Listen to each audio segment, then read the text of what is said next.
Should we warn people about spoilers in this bad boy? Refresh! Refresh! I updated the title to say spoilers. But hopefully people get the vibe. Sorry, my voice is kind of messed up. I went to my company Christmas party last night, and it wasn't that big, but because the room we were in was kind of small, it was really loud. And so you kind of had to yell for other people to hear you, and everyone was like introducing their wives to me, and their wives were super cool, and so I was trying to turn on the non-existent moose charm. But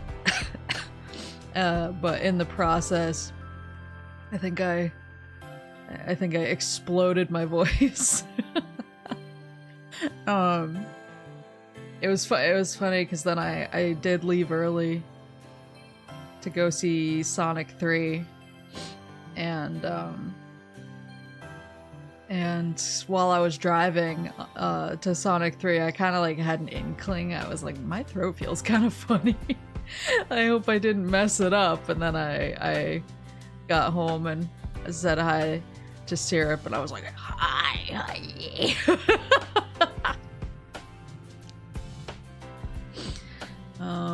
But it was fun. I got my award. We do like if anyone's an office boy, we do like a Dundee's thing at the end of the year where our bosses come up with something we were really good at during the year and gives us a certificate, but it's always kind of funny. And mine said I'm the person who knows where to hide a dead body. And everybody laughed, and I was like, oh god, is that my vibe? Is that my brand?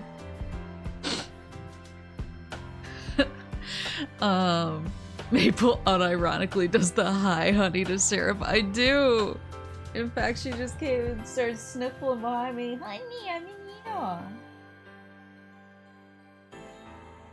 here. But it was fun. I was super awkward, like I usually am. But I hope I made a decent impression. One thing that was funny is when everybody went up to accept their awards, everyone but me, when they went up to accept their awards, they like hugged their boss, including all of the people who report to my boss. Like everybody gave him a hug, and then I was so nervous about having everyone in the room look at me as I went up to get my award. I like ran up, snatched it, and ran back to my table. And all my coworkers who were at my table with me were like, Maple.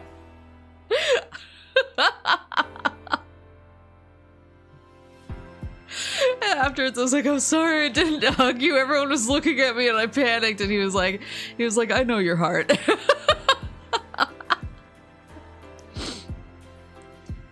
It was funny. But yeah, everyone's wives were really cool. I was talking to one milady who was telling me all of the different ways. She was telling me all of the different ways that her children give her anxiety, and I was like, how do you deal with it? And she was like, therapy. And I was like, oh, I see. Did you show them your wife? No, but I did change everyone's lives a little bit, because they were all kind of making fun of me for leaving early to go see Sonic 3, and I was playing along. I was like, yeah, but then people were like, who's like in those movies anyway? Like, what's the deal with those movies? And I was like, Sonic is Ben Schwartz, and I was like, and James Marsden is in it, and I was like, and now they have Idris Elba is in it, and I was like, and this one Keanu Reeves is in it, and everyone was like, wait, what the fuck? Everyone was like, wait, did you say Keanu Reeves is in this one? I was like, yeah, he plays Shadow. And they were like, oh my god, I might have to see this. I was like, you guys can come with me tonight if you want. We can go together. But yeah, everyone was like, everyone was kind of like, do I want to watch the Sonic movies by the end of it? So I feel like I made an impact. Did you hit on anyone's wife? No, but I basically always tell my boss that his wife is way cooler than him, because she is. So I like socially engineered it so I could sit near her, because she's really cool. And then she left in the middle of the party to go rip cigarettes in the parking lot, and I was like, God, I love her so much. I don't even smoke, but I was like, what a power move.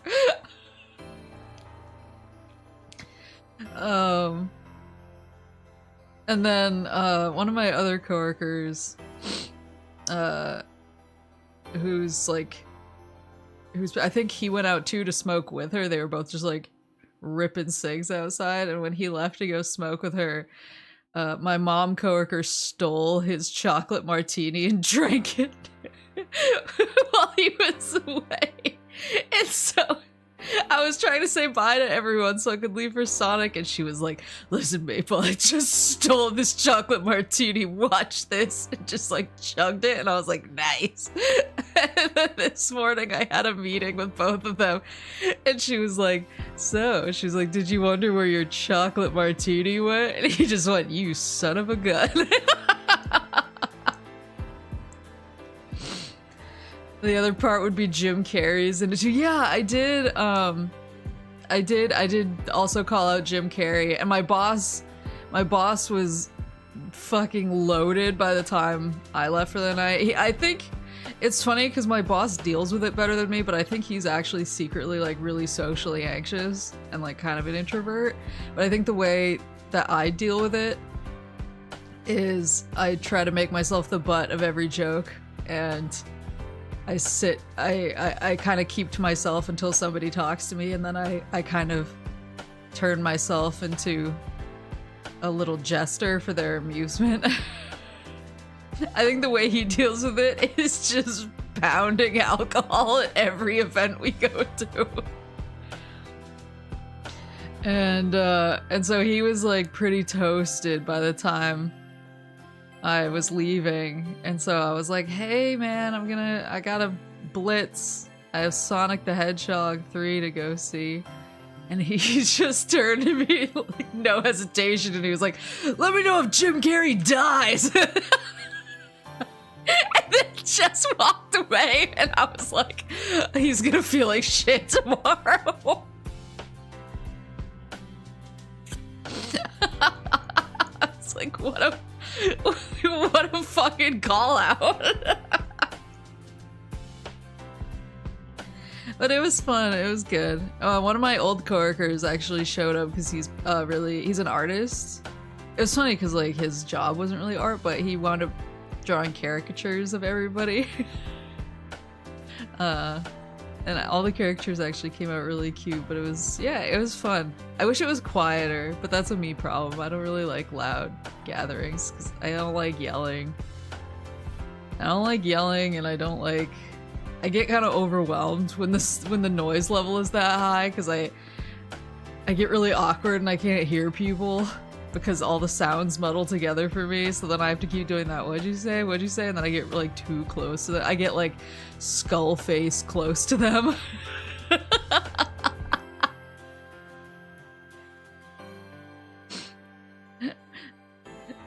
And I'm just like, can you repeat yourself? Ooh. I mean,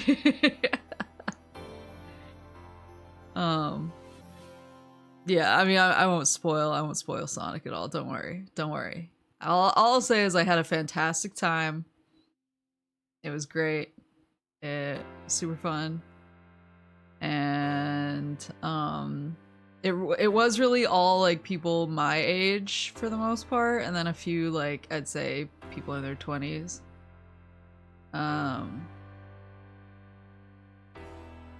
Yeah, Jim Carrey is like, I've heard that he can be difficult to work with sometimes because he gets a little method about certain things. And he can get a little weird, but he is, whenever he is on the screen, he is truly, like, acting the hell out of it, so... Does Sonic show up in Sonic 3? I'm not gonna spoil that. You're gonna have to go watch and find out for yourself.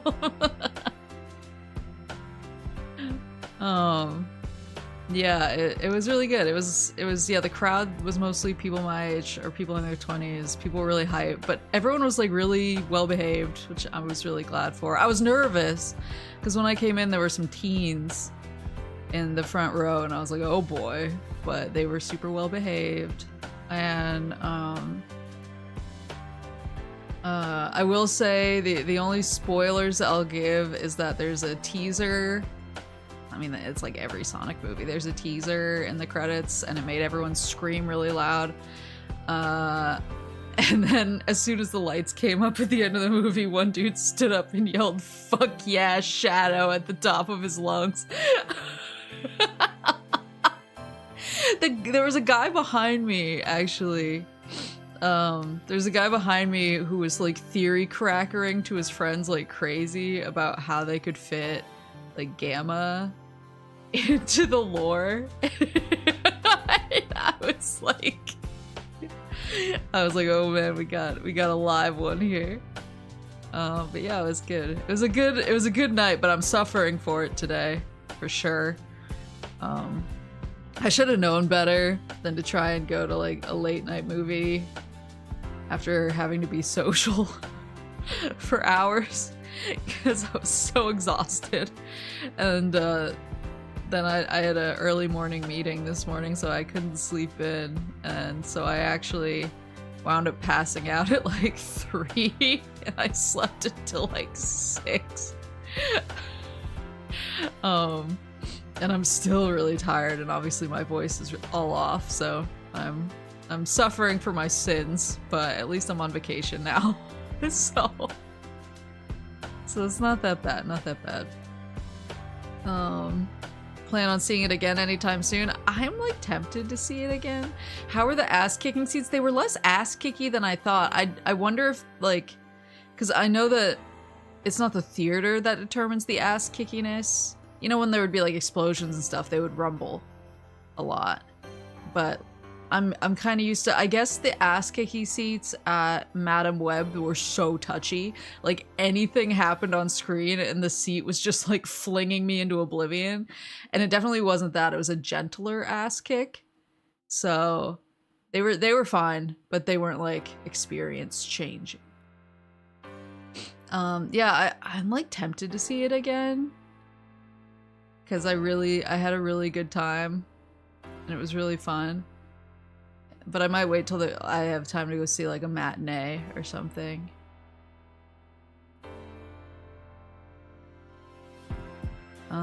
Let's see. Was it 4D or was it like a fancy name for seats with subwoofers in them? It was a fancy name for seats with subwoofers in them for sure. Madame Web was definitely more 4D. Like whenever she hit people with a car, which was a shocking amount of times. The seat would like jerk you like you were in the car. Yeah, good day, busy day, but now I'm totally deflated and I can't talk very loud. So but hopefully tomorrow I can like catch up on sleep and keep my voice to myself to prepare for the very important VTuber awards on Sunday. Alright, let's get started though. I'm actually gonna remember to turn my BGM off. Look at me go. And I have the soundtrack.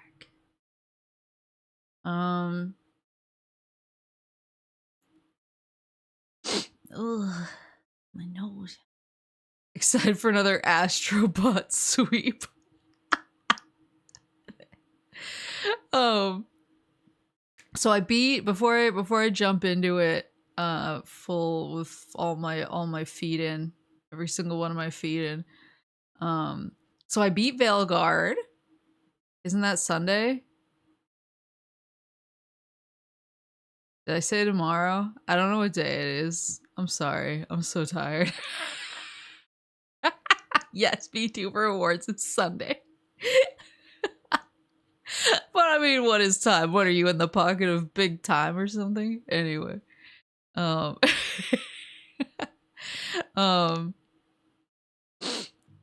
I beat Veilguard. I did like all the side quests, all of the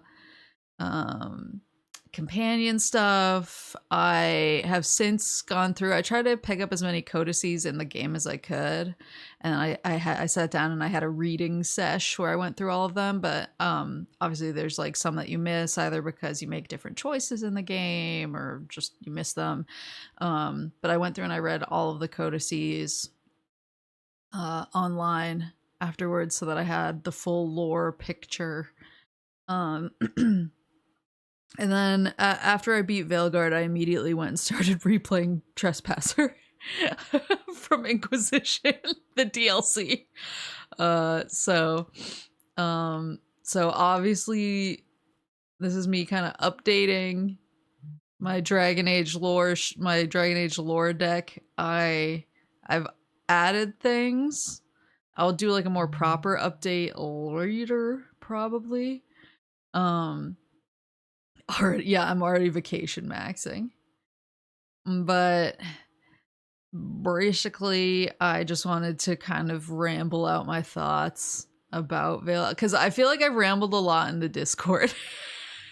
I feel like the Discord has been my main outlet for my Dragon Age feelings, and I was like, I may as well just do like a debrief where I collect all of those thoughts into one space and also go over the lore stuff.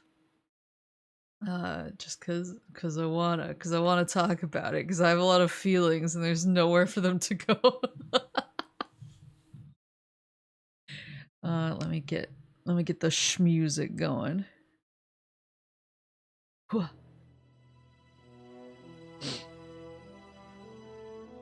It's not been that much rambling, all things considered. Well, I did have a quarantine chat. I made a thread called Dragon Age Quarantine. Also, let me know about the music volume. I can turn it up or down. Yeah, I made a Dragon Age Quarantine thread where it was most of my stuff was contained, because number one, because I wanted to be able to talk about spoilery stuff without wrecking it for other people, but then I was also like,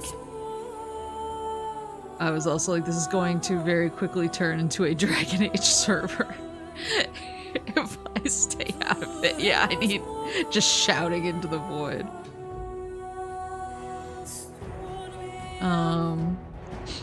But let's see. So I'm not gonna go through all of my slides. We're just gonna kind of like look over them. Why did it bump down? Did everybody see that? Oh, I see why.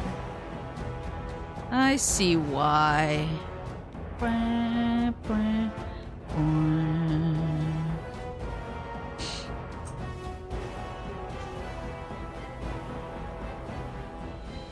we go. So honey, I'm in here.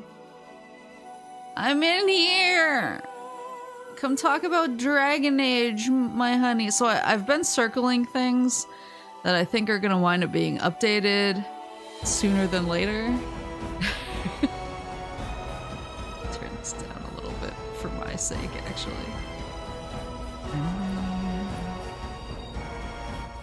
There we go.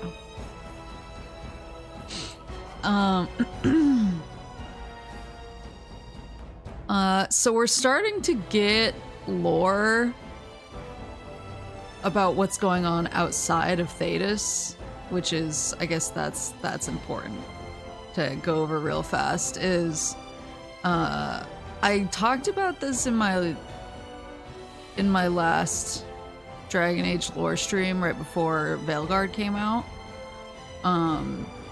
But this is kind of the known world, but there are places outside of this continent and outside of this basically part of this continent. You can see from the map that there's islands and the ocean, and there's obviously stuff out in the ocean. You can see that this continent extends out westward. And people really haven't like gone past the mountains there and returned. People haven't gone out to sea and gone to other continents and come back fully intact. There's been some people who go out on expeditions, but they either never come back, or I think the only time that there was one person who did come back, they'd like completely lost their mind. Would it be possible to adjust your music a teensy bit lower? Yeah, especially because my voice is all fucked up. Sorry about that. Is that okay now? How is this? Tell me how this is. Sounds good? Okay. Is there anything that I just said that you missed? You need to absorb all of this, and you better be taking notes, or I'll know. I'll sense it on the wind. And I'll mail you a box of my hair.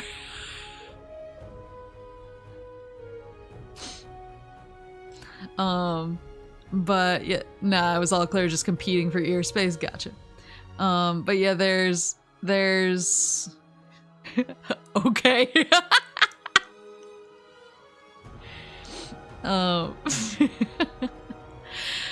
So we do know that there are other continents out there, and there's been like islands discovered that are off pretty far from the continent. But there's like settlements that are there that are made of weird materials, and there are no people. There's no like living beings there. And so we know that there's something going on. We know that something's off outside of the continent, but it's really never been delved into before. It was never a focus of any of the other games. It wasn't a focus of Veilguard either, but we're finally getting like lore hints about it, and it's starting to be a factor, and it's starting to be something that people are talking about more seriously. So I'm pretty sure that's where the next game is gonna go. Is just to what's going on outside of this little bit of land.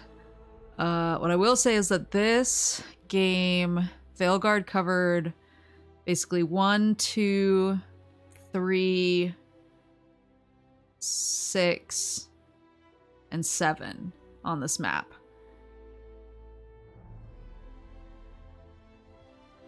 I just realized that Parvalin is labeled as the free marches.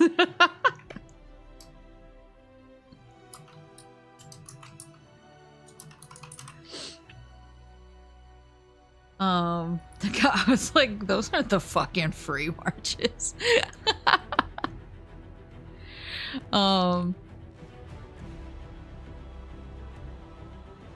But the free marches too. Free marchier. But so yeah, we cover like most of the northern part of Thedas, minus the stuff overseas like Parvalin and Saharan. In Veilguard, which was neat. But one of my complaints, I had a whole list of complaints. I don't know, not complaints, thoughts. I don't know whether to go over my thoughts of the game before or after the lore. Maybe I'll do the lore first, just so that I can like talk about it in that context. But one thing that I'd brought up a few times was the world felt weirdly small for how much landmass we were covering. Just the areas felt a lot more streamlined, I guess. They were a lot more I don't know if linear is the right word, because there was still definitely stuff that you could explore, but it didn't feel as sprawling, I guess.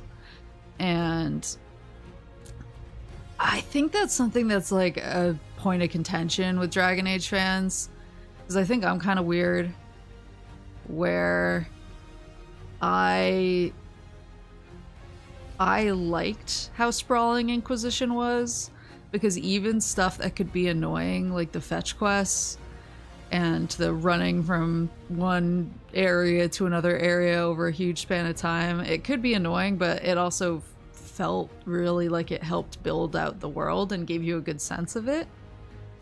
That's the danger of set piecing, I guess you could call it. Yeah. So I kind of wish that we got to explore more of that, but I'll get into that later after I get through the lore stuff. But basically, yeah, looking at this map, this is really all of the known world we've ever had since the beginning of Dragon Age. And now they're starting to kind of hint that we're going to be looking beyond it, and that there's stuff and lore going beyond it, and that's been influencing things. Getting lost in the hinterlands, yeah, that's my favorite part of the game. When your game is set in areas where things happen, it sometimes feels like it's not actually a place where things don't happen. Yeah, that's a really good way to put it. Like, that's what I like so much about Inquisition's areas, is sometimes they are boring, but I'm like, yeah, sometimes places are boring. Things can't be happening all the time everywhere.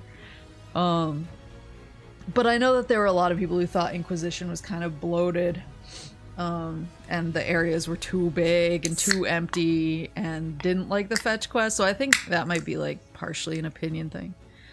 But so I circled this because I've always thought it was kind of an important plot point, because it's always been like brought up that humans just kind of showed up one day and nobody knew where they came from or why they left. But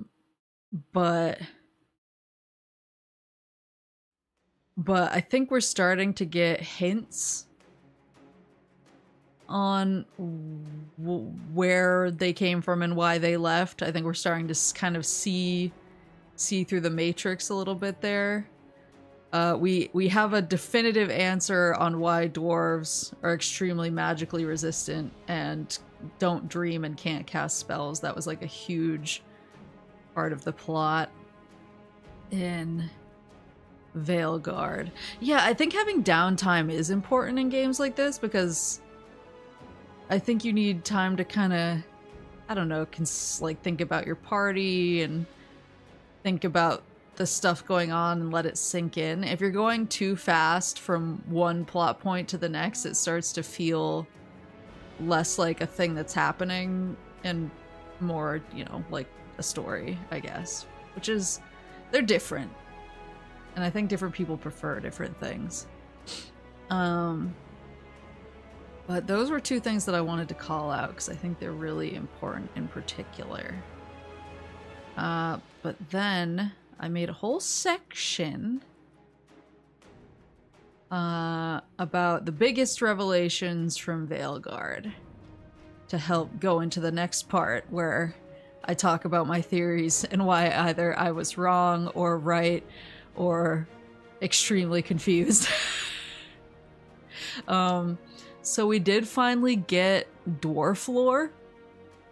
That was a big complaint that I saw from people after I beat Inquisition and I was really diving into the lore for the first time and getting really into it. I saw a lot of people were like, yeah, I guess that's cool, but I don't like the idea that everything was elves and the whole history and story and game are elves.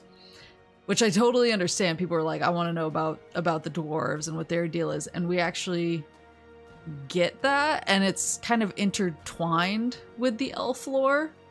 So it actually it wound up feeling pretty satisfying. The dwarf stuff was satisfying to me, but I wish that we'd gotten more of it a little bit. Because Especially after waiting so long, I was like, give me more information. So it shows in the trailer, and I think even on stream, I got to the point where Harding reconnects with the Titans, where she gets a connection and she can kind of start using magic to move rock around, and she can kind of sense the earth around her and hear a voice of something. And so what we get out of that, eventually the place it winds up, is that dwarves and titans used to be sort of a hive mind. The way that it's discussed in the game is somebody compares it to like ants, where all ants are just kind of, they know what's going on in the larger group, and all act in a way to benefit the whole. So yeah, dwarves and titans used to be a hive mind. It's kind of implied that the dwarves are like lived in the titans, and the titans were kind of like their home, almost, and almost like their I don't want to say parents, but a little bit like their parents, like they're born from the titans and they live in the titans, and they all are connected. Titans are like the queens, dwarfs are the workers. Yeah, kind of like that. And so then it's like, okay, well, if that was the case, well, what happened? Why are they all split up now? Dwarves are ants. So there's always been codices and lore drops and hints that the Evanurus, it was always a little unclear whether it was elves or the Evanurus themselves, warred against the Titans. They had a big war, and it sounded more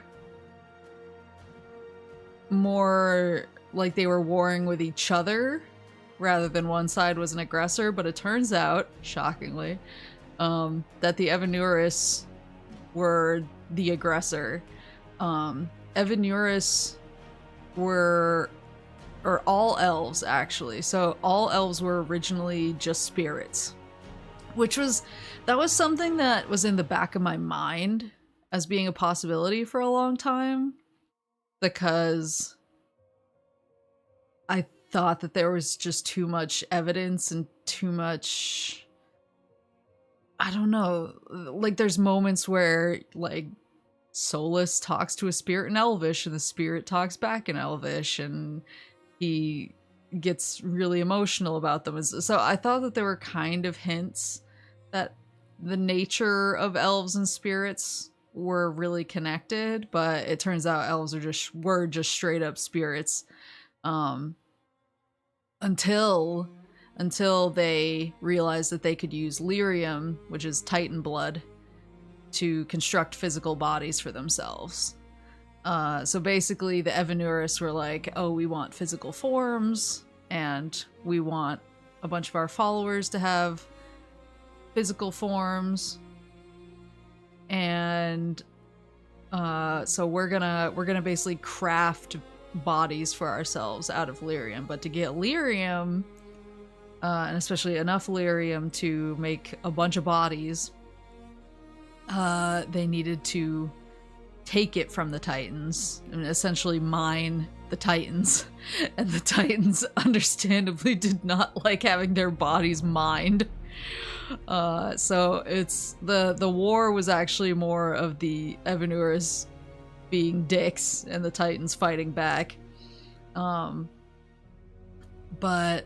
I realized after that I never really explained tranquility very well in my original lore stream, just because by the end of Inquisition it seems like it's going to be a non-factor. But it's back, baby, so I'll explain it. So tranquility is it's something that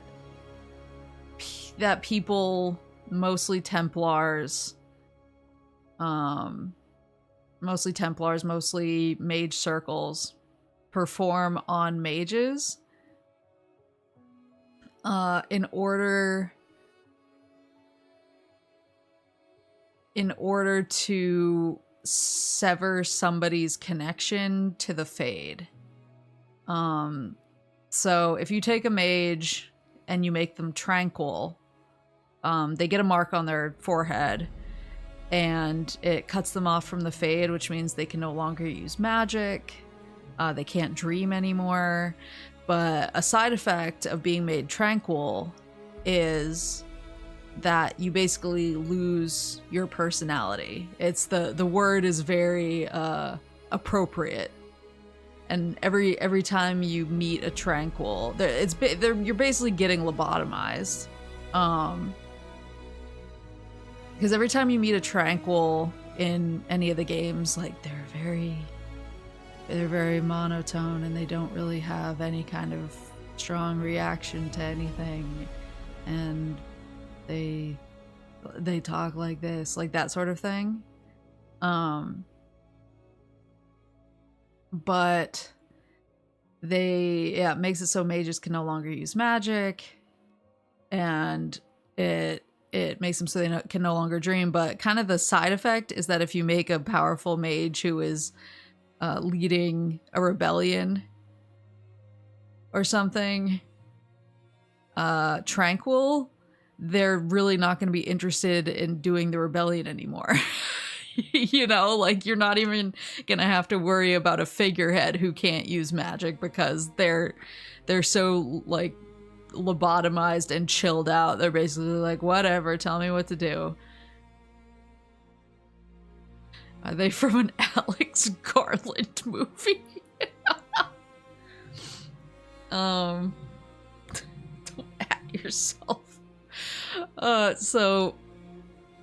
So the Rite of Tranquility was a little bit more discussed in the other Dragon Age games, because in Dragon Age 1 you meet quite a few tranquils, both out in the world, but you also meet some of them in the mage circle. They're kind of given like jobs of, what's the word, of tedium. But they also end up being really good at doing things like applying enchantments, because even though they can't use magic anymore, they understand magic and they're very focused because they don't have much going on to worry about in their heads. And so you meet like tranquil mages who have been doing enchanting. And then in Dragon Age 2, the Rite of Tranquility is a big deal because there's all of these reports of Templar abuses in Kirkwall. And the big thing is that they've been... basically, if a mage has a legitimate complaint about some kind of abuse from Templars, then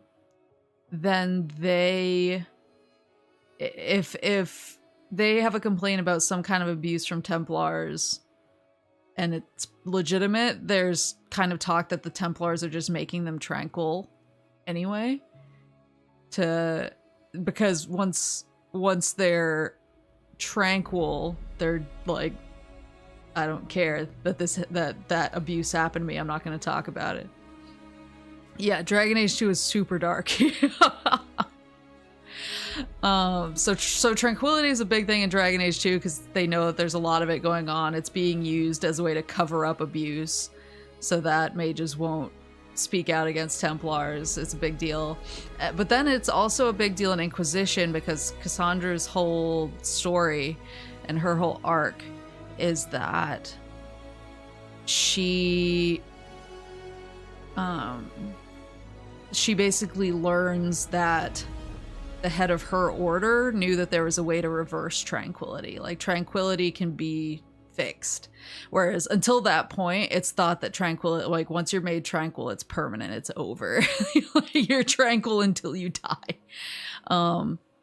But Inquisition reveals that there's a way to reverse tranquility, and that, you know, Cassandra wants to make that known and wants to and wants to bring that out into the world and make it a more common thing, to kind of relieve the people who have gone under the right, who should not have gone under the right.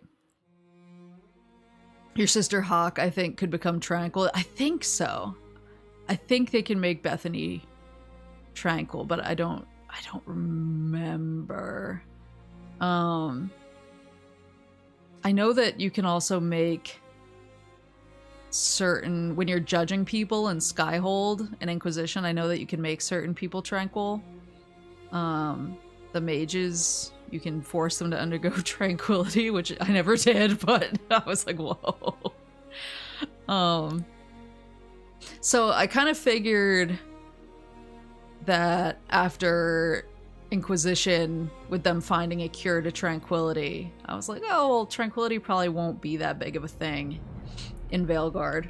But no, turns out that the history of the Titans and why, like, the dwarf and Titan hive mind got broken is because during this whole war where the Evanurus were trying to mine lyrium to create physical bodies for themselves, was going on, Solus and Mythal, well, Mythal, like, basically told Solus. She was kind of telling him what to do and he was doing it. Solus crafted a special lyrium dagger under Mythal's orders, and he used it to basically make the Titans tranquil. He cut off their connection to the Fade. And so this totally severed them from the Fade. It broke their hive mind. Yeah, the hive mind stuff is super interesting, and which is why I really wanted more of it.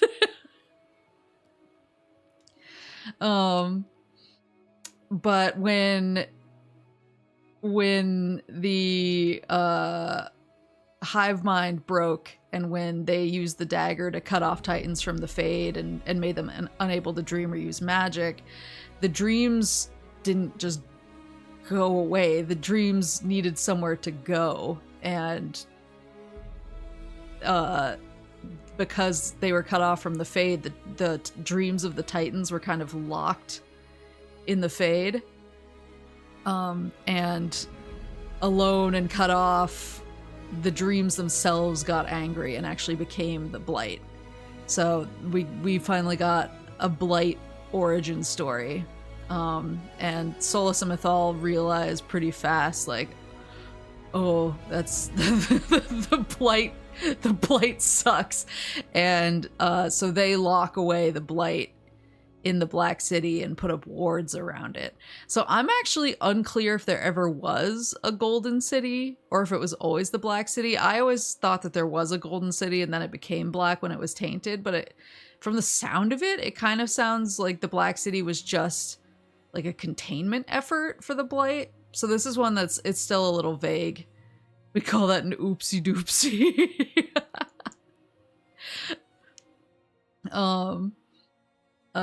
So it's a little bit unclear whether it was always just a containment for the Blight or whether it was something else before that, but either way, they locked it up. But the other Evanurus were kind of interested in the Blight and the opportunities that it brought and the potential that it had, because they were like, oh, we can use this as a weapon, we can use this to empower ourselves, we can use this for stuff, and Solus was like, I don't know, chief.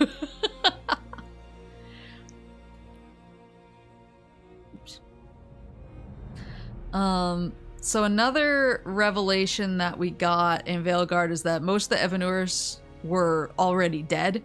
There's kind of this implication in Trespasser and Inquisition that when Solus brought the veil down, he would release this slew of old elven gods who would all be a problem, but it turns out that most of them were dead already. Isn't the Blight just pure evil from the Darkspawn? No. It's so the Blight the blight is the dreams of the Titans getting angry.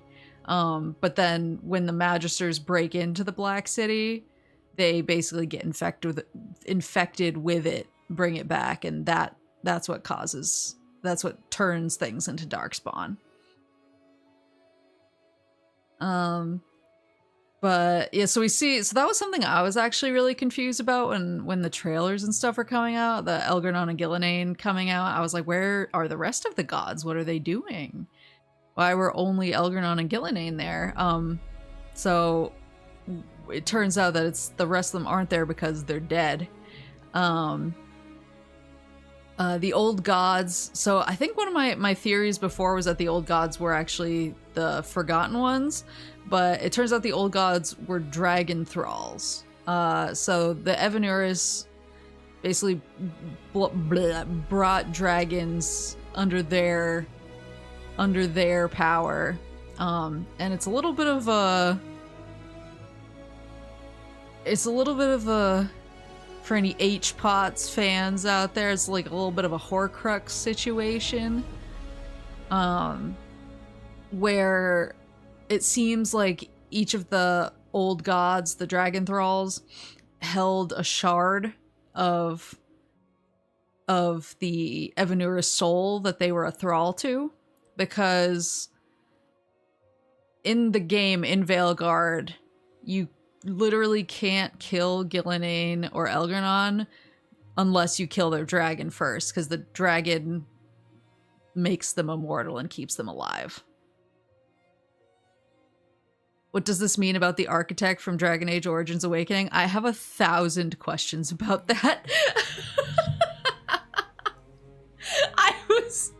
I actually thought the architect was in this game because, well, I wasn't sure if it was the architect or not. I thought it was another Magister like the architect. But because the Gloomhowler in Veilguard has a lot of the same physical features as some of the that we've seen in like the architect and that we've seen in Corypheus and stuff, but it turned out not to be a Magister. But the architect's whole thing is like he's blighted, and he's like, oh, I just, you know, I understand other Darkspawn. I want to kind of free Darkspawn from their curse, but the only way we can all live together in peace is if everyone is blighted, so that we can't make each other sick. So he basically wanted everyone to be Grey Wardens, essentially. He created the Archdemon by finding, I'm gonna mispronounce the name, the Archdemon from the 5th Blight. He found them and blighted them, but I'm kind of there is some stuff that I'm unclear about in this, and I'll get to why I'm kind of waiting for more stuff to come out, whether it's more books or more Netflix shows or whatever, before I make a final determination. If the Evanuris are mostly dead, does that mean there are no more blights? So I'll get into that. But yeah, basically it turned out that whenever an archdemon was killed at the end of a blight, it rendered the Evanuris who was connected to it, it basically made them mortal. And so there have been 5 blights before Veilguard, and so 5 Evanuris are dead. And obviously Mythal was not locked in the Veil with the other Evanuris, so that just leaves Elgernon and Gillenane. And so that's why they're the only 2 that are here. The others all basically died off screen when their archdemons were killed, which I don't love, but I get what they're doing, but I'm also like, oh, I want to see them. I want to learn more about them. There are Netflix shows. Yeah, there's a Dragon Age Absolution came out in 2022, I want to say, and it was pretty good. I enjoyed it a lot. I'm kind of surprised we didn't get references to some of the characters. And there's actually one big plot point reveal in the Netflix show that they did not touch at all in Veilguard, and it's making me fucking crazy. I like how we had, like, what month? It's December. When did Veilguard get a release date revealed? Was it June? I like how we've had like 6 months of peace. And now that I've beaten Veilguard, I'm immediately insane again. And I'm just gonna be like losing my shit during every possible game show reveal. We had so little time for me to be normal. I feel like shards are safe. We can dabble in long lost Evanuris's move. Okay, so that's the other thing. I'll get into shards too. So basically, yeah, the Evanuris, in order to bring a dragon, to make a dragon their thrall, they put a piece of their self into the dragon. And something that kind of comes up and is important in Veilguard is the idea of a soul being kind of shattered into multiple shards. And it actually works a little bit better when you consider that the Evanuris were spirits, that all elves are originally spirits. They're not, they didn't have a physical body. They were kind of a elf ghost. But they get into it where when Mythal is murdered, they actually use Solus's lyrium dagger to murder Mythal. And when they murder her, her soul breaks up into a few different pieces that they call shards. And one of the shards is the Mythal that we meet in Inquisition, who's inside of Flemeth.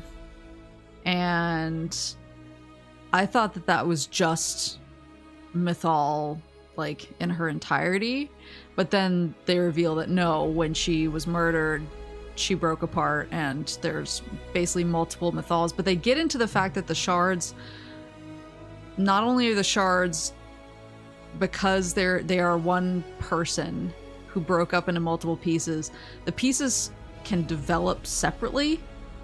So the Mythal shard who went into Flemeth kind of grew to like mortals and grew more curious and was more empathetic, and, you know, she had experiences in the world, and that changed her and made her different. But then you meet a separate shard of Mythal in the Fade who's been locked in the Fade, can't get out, hasn't had a physical body, hasn't been able to do much but stew on the fact that she got murdered for like thousands of years. And so that Mythal, when you meet that shard of Mythal, she's understandably a lot angrier and has a lot more of a chip on her shoulder, and has less patience for everybody. So it's like there's so many ways that this can go, because I feel like they only scratched the surface of it. But so they've talked about how when the shards separate and wind up in different places, they can develop and grow differently. But they also kind of got into the idea that the shards in the first place could have been different aspects of a person's personality. So like maybe part of it is that, you know, one shard had a life and lived a mortal life and among mortals for a long time, and one was stuck in the Fade and pissed. But another thing is that the shard that that went out into the world could have been her more loving side, and the shard that got trapped in the Fade could have been her side that was more driven by justice. And so in that way, they kind of break up into different aspects. So there's just a lot going on. And there's also, they talk about, it's like a throwaway line, which makes me crazy. But they actually talk about how this has happened before and is like a fairly accepted thing. It is complicated. They have a throwaway line about how two of the Evanuris, let me pull up the Evanuris list real quick actually.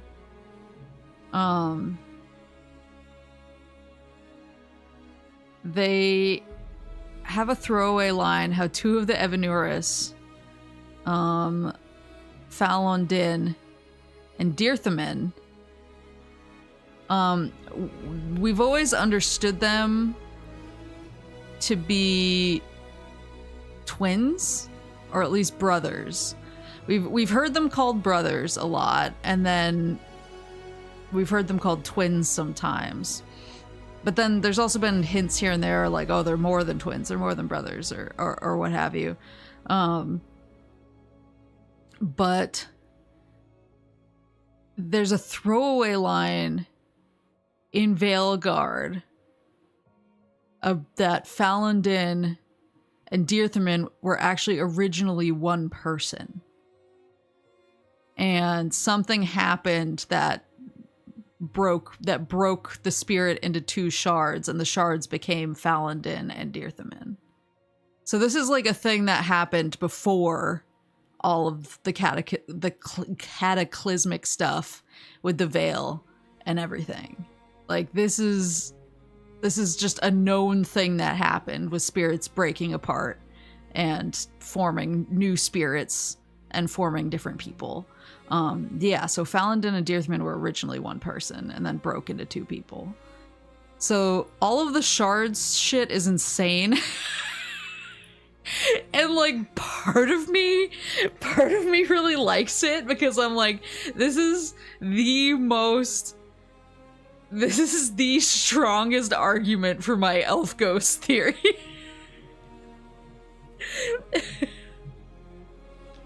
Why was Elgernon and Gillenane evil?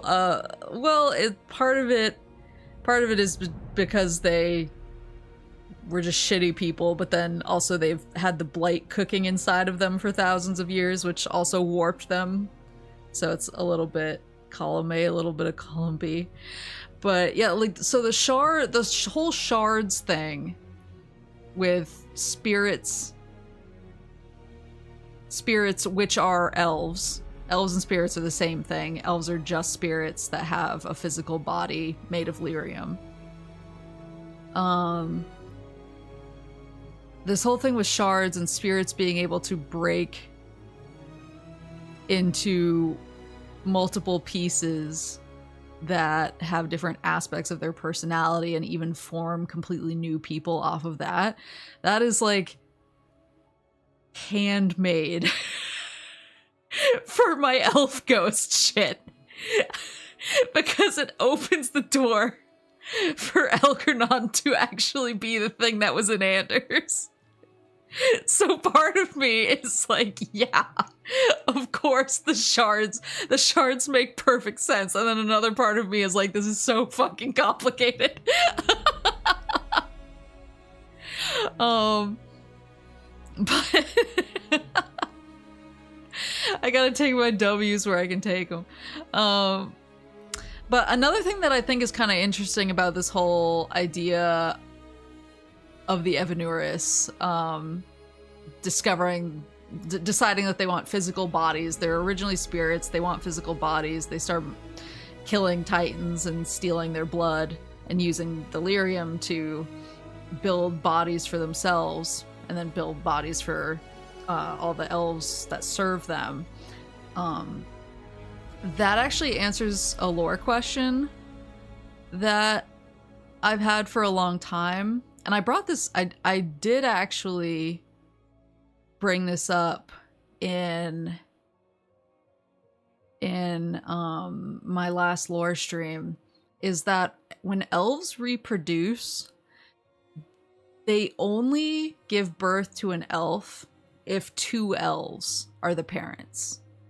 If an elf has a kid with any other race, the baby comes out as that race. So basically, like, elves just get overwritten by any other race when reproducing. And what about elf and a human? So an elf and a human just comes out human. And there's this whole thing where if somebody learns that you have like an elf mom or whatever, they get all like, oh, he's a half elf, but there's nothing physical about you that's elven at all. And so that's why that actually leads to a lot of scandals and stuff where people are like, oh, well, I heard he has an elf mom and there's no way to know, but I heard he has an elf mom. But I mean, you can have a half, when a human and a dwarf have kids, it's half human, half dwarf. It's just like a very short human / a very tall dwarf, but elves get totally overwritten by anything that's not elves. So that actually makes sense now. If you think about the idea that elves' bodies are actually constructs, they're not a naturally, or they weren't a naturally occurring species. They weren't part of like the ecosystem. They made their own bodies. And like over time, they've clearly,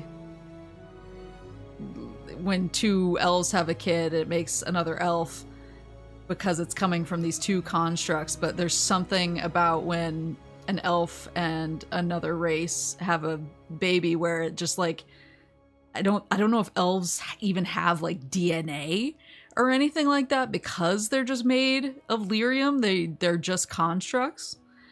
And so the idea that elves don't have like DNA or don't have any kind of genetics or anything like that, it actually makes it make sense that they get totally overwritten by other species, which was kind of interesting.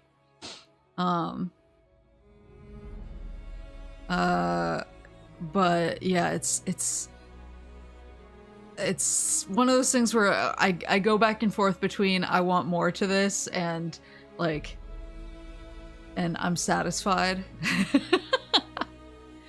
Can you mine elves for lyrium? I don't think so. Like they didn't get into like the physics of it, but like it kind of seems like elves have kind of evolved to be more natural in the world, but they still, like, in the end are constructs of lyrium.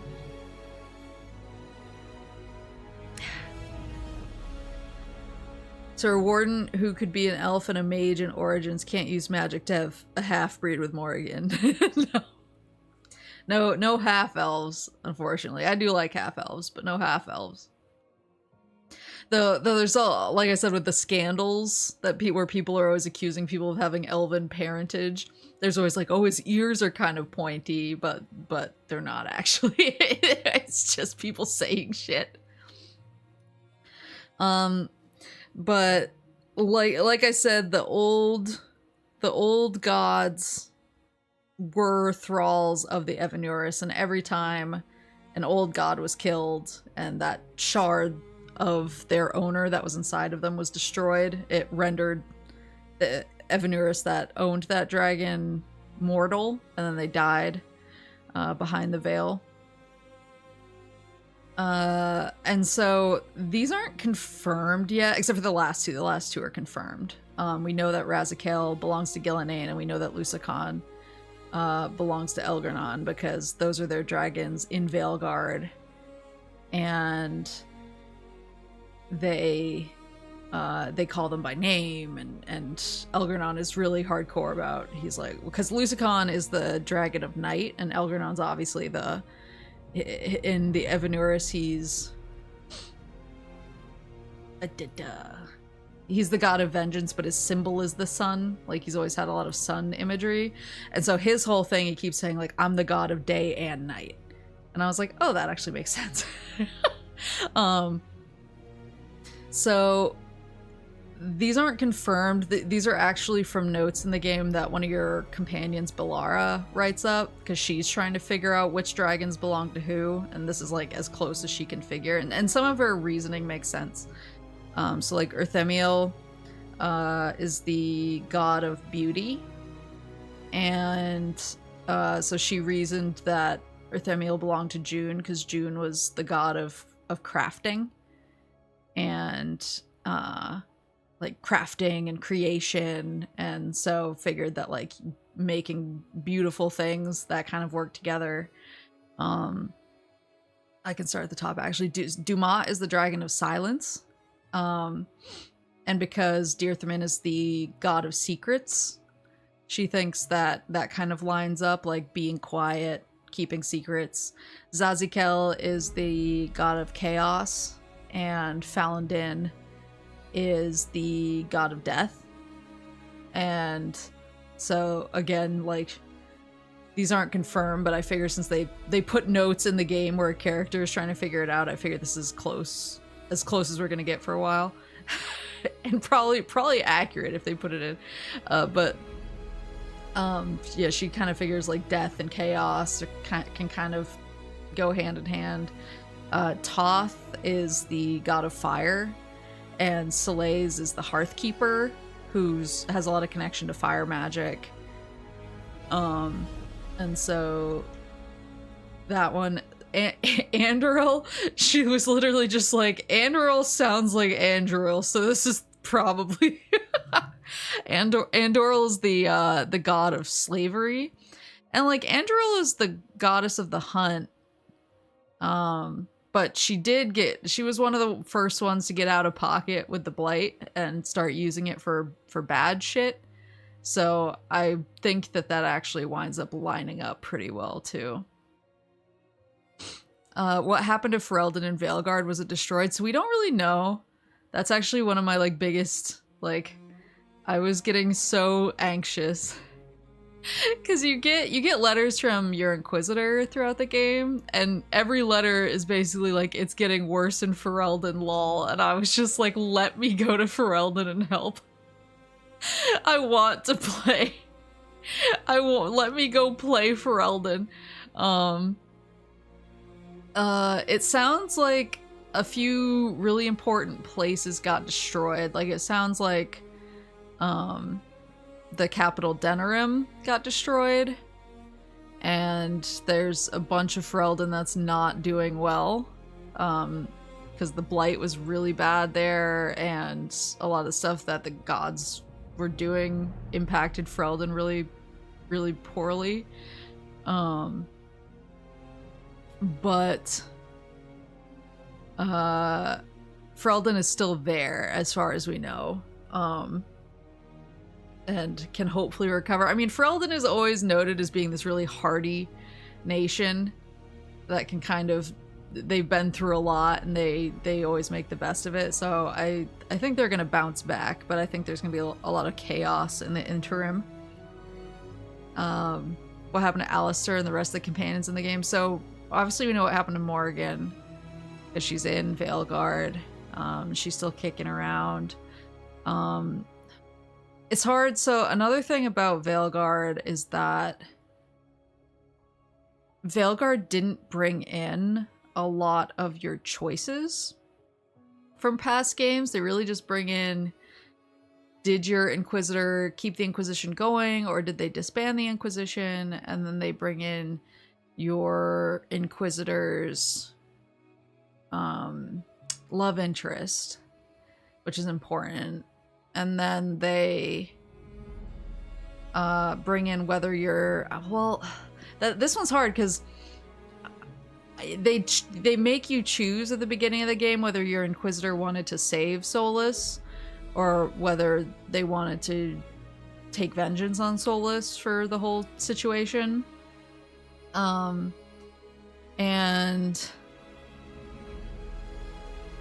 I would have assumed that would have had a bigger impact, but I've heard that was one of the complaints that people had, was that they were like, fuck yeah, I want vengeance on Solus, but then their Inquisitor was like really forgiving of Solus and was like, oh, can we find a way to talk him down, basically.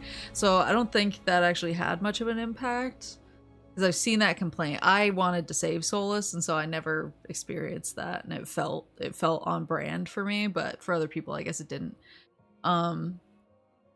Yeah, the more branches you have, the harder it is to make a story, and they're definitely they definitely ran into that. So those are the only choices you could pick. You couldn't pick some of the major choices from past games. Were, did you make Alistair king?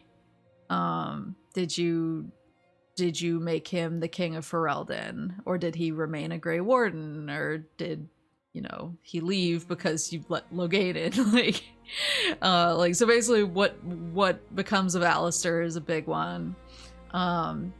Did you complete the dark ritual with Morrigan to have the old god baby that absorbs Urthemiel's soul when you kill him at the end of Origins?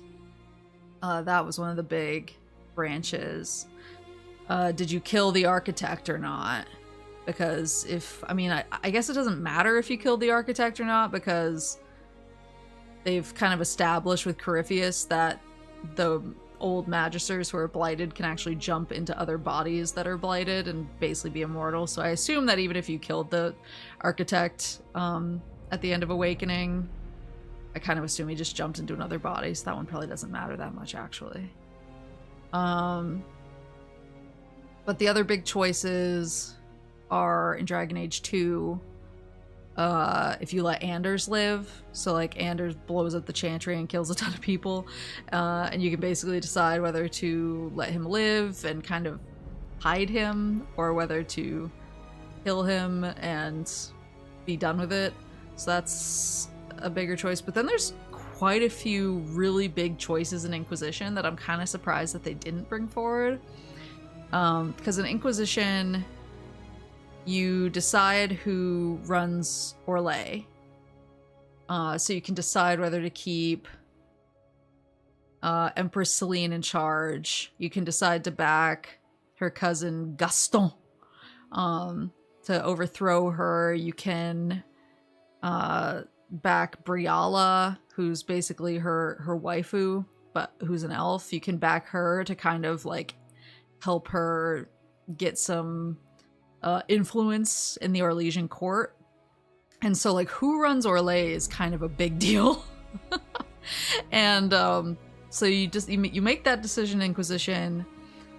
You decide who the Divine is at the end of Inquisition. So the Divine is obviously killed at the beginning of Inquisition, so it like kicks off the whole story. The Divine is basically Lady Pope, and during Inquisition you can back one of your friends to, and the Inquisitor's voice matters a lot because of all the work that she's doing, or he. And so you can either make Cassandra the Divine, and she's kind of like a status quo, like, you know, do good things, but we're gonna keep things mostly the same. She's kind of a status quo Divine. You can back Vivian, who is shockingly hard on mages. But she's very she's a little bit power hungry. She's a girl boss. Vivian's a little power hungry. She's shockingly hard on mages. She's like really into the circles. So she's a little bit more of like a hardline Divine. Or you can back Liliana to become Divine, who is very much like the most lenient Divine. She's like mage freedom, and she wants to start letting like other races become like holy mothers and start joining the religion. And so Liliana is kind of, she's like the most like live and let live. We're gonna change things, and we're gonna have kind of a revolution in the chantry kind of divine. And so that's a really big decision. And they kind of danced around it in Veilguard. Like they mention the divine, but they never say which of the three it is. And they don't really give you you don't really get any updates on Vivian, Cassandra, or Liliana, so you can't suss out from any of those who the divine is. So that one was a little like, whoa, okay.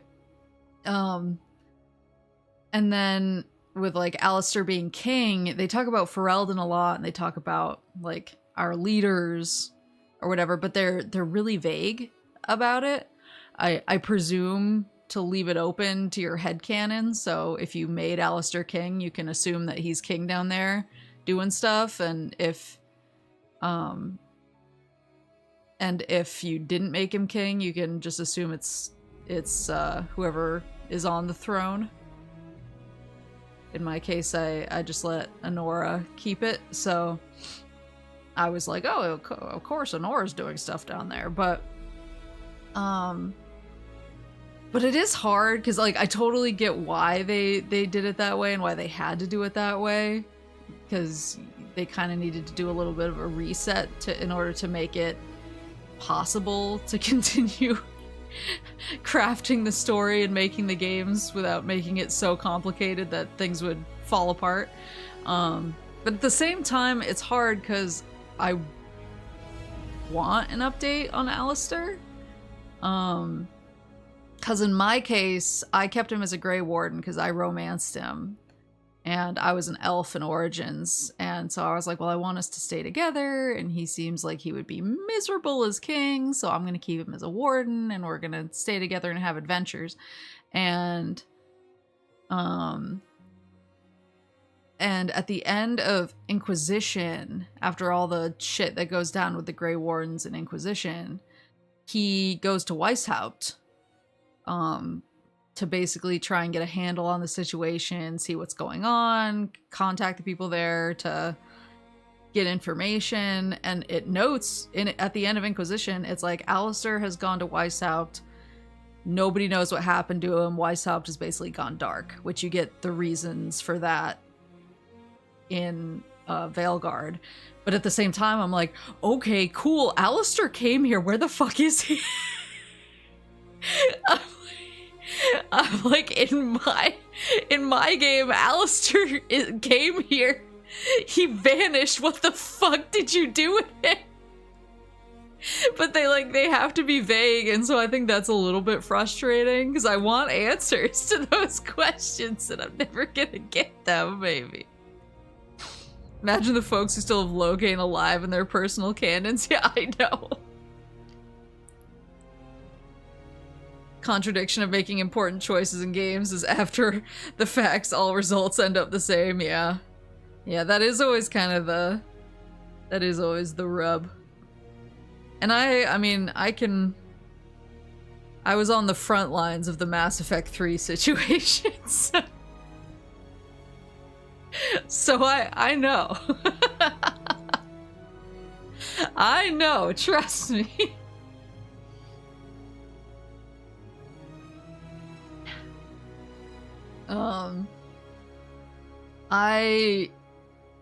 Yeah, it's hard. I remember when Mass Effect 3 came out, yeah. I was one of the weirdos who beat it, like, I played it like it was my job, like my life depended on it, and so I was pretty early in beating it. So I was kind of one of the, I didn't have a lot of the discourse before I beat it. And I was kind of like, wait, what the fuck? I still love Mass Effect, though. What color ending did you get? Red, of course. It's the only one that makes sense to me. Like, blue, I was like, no, that's a recipe for disaster. And green, I was like, what the fuck?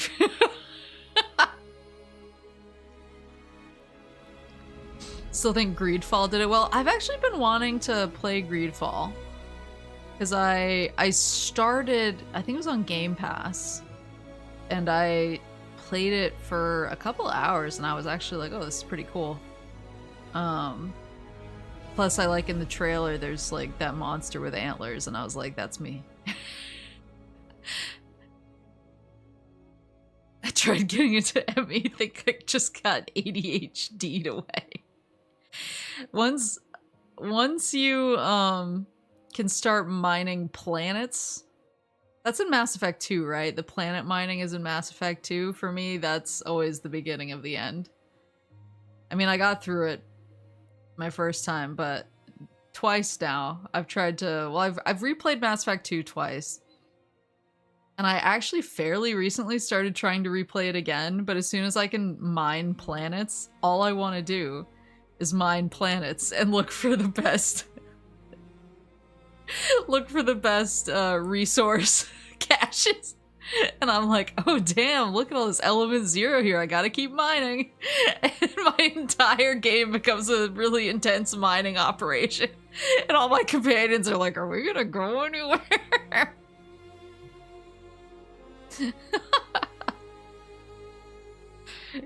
Actual Minecraft maxing she yearns for the mines. It's just like, oh, it's so good. And some of the stuff that you need to build and some of the upgrades you need to get in Mass Effect 2 require so many minerals, and so like you need to mine. And it's, but it's also kind of addicting because you basically turn on your radar and you look for like, ooh, where does the spectrometer start freaking out? And then when you find it, you're like, ooh, how can I, gotta make sure I'm sending the probe into just the right spot. It's so satisfying, but then it keeps you from the rest of the game. If they wanted to save the universe, they signed up with the wrong crew, yeah. But yeah, like, I totally get why they had to collapse some of the branches. But I do think that there's some branches that they could have worked around and could have kept in. Like, I think the Alistair King choice needs to be in there, and I really think the Divine choice should have been in there, because that felt so impactful, like choosing the next Divine, and then you don't really get anything out of it in this game. So those are like, there's a few choices I wish they'd kept. Like, they don't need to do every single choice. Like, they can talk around a bunch of them. Just keep like the 3 major ones, I guess. I don't think it would be that hard, and I don't think it would impact the story that much. But yeah, so we don't really know what's going on in Ferelden. We just know it got like pretty messed up by what happened in the game. I've heard the religious stuff is kind of scaled back in Veilguard versus Inquisition. It 100% is, and I don't know if it's for the better, because religion has always been such a huge part of Dragon Age. Where because it really, like, it really is the story, you know? Like, the whole thing with the Blight only escaped out from behind the veil and came into the world because the Tevinter Imperium Magisters worshipped the old gods. They were their gods, and their gods started whispering to them and telling them they should do this thing. And so basically their faith and their belief in their gods is what made them break into the Fade and then blight everybody. So that's a huge thing. But then you have the whole background of the Maker, and like how Andraste was the Maker's chosen one, and that has just huge impacts on like the whole landscape of the world. Like, the Chantry is a big deal in Thedas. It's a big deal in like all of the southern nations, but it's a big deal in Tevinter too. They have their own like take on the Chantry. And they have a divine, and they also believe in Andraste. They just believe in a slightly different story. It's like a different denomination, basically. And the Chantry has like huge political power. They have their own standing army in the form of the Templars. Andrastianism and the Chantry are a huge deal. And then the earth-shakingness in Inquisition, I mean, there's a lot of earth-shakingness, but like obviously the Divine dies and that's what kicks off Inquisition. But your whole thing in Inquisition is that because you fell out of the Fade after the Divine died, a lot of people think that you are this holy figure who is sent by the Maker or sent by Andraste. And so you kind of become a pseudo religious figure, and your character can decide whether you want to lean into that or not. Like, your character can basically be religious and be like, yeah, I think I was chosen, and I think I am doing something on behalf of the Maker. Or your character can take the stance of, no, I'm not, I don't really believe that, I think this was chance. And so that impacts a lot of things, and you're kind of a problem for the Chantry because you are a religious icon outside of their control. So yeah, obviously religion was like a huge thing in Inquisition, but I feel like it's always been this really strong background in Dragon Age, because then the reason that the revelation about the Evanuris being just terrible, chitty mages is so earth-shattering is because for 3 games leading up to learning that, you're just hearing about the Evanuris in the context of them being gods that the elves worship. And you're just like, oh, cool, there's 8 elf gods that the elves worship, and that's like their religion. And then you learn that their religion is based on a historical fact, but that they basically got everything wrong. And they actually kind of talk about it in Veilguard. They kind of get into it a little bit, but I wish that they went deeper. And that's actually a complaint that I've seen from a couple people. I really do wish that they dove in more, because you and your companions talk about it a little bit when you're learning mostly about Solas's backstory.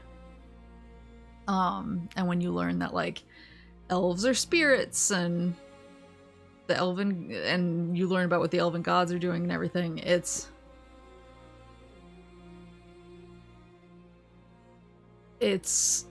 you have like a quick conversation where one of your companions is like, this like changes everything. Like knowing what the blight is and knowing that the elven gods were speaking through their dragon thralls, and that's what made that changes everything that the Chantry has ever told us, that changes everything that our elven religious history has ever told us. Like this, like if the blight isn't the Maker being mad at us because of the Magisters breaking into the Golden City, if the blight is something that happened because Solas did something fucked up and then these elf gods whispered through dragons to people, if that has nothing to do with the Maker, like, does the Maker exist? And if the Black City was just a containment for the blight and it wasn't this holy city that was the seat of the Maker, like, nothing that the Chantry has ever taught was true, what does that mean? And so they kind of scratch the surface on it. Like they talk about it a little bit, and they're kind of like, they definitely bring it up, and they're like, how do we deal with the fact that all of the world religions might have just been undermined by these facts that we've learned? And then they don't really get into it after that. And I was like, guys, talk more about that. Or like, let me talk with somebody about that because I want to know how people are feeling. I want to talk to, because you've always had like characters in your party who are super religious. Like Liliana's always been super religious. And like Cullen is pretty religious.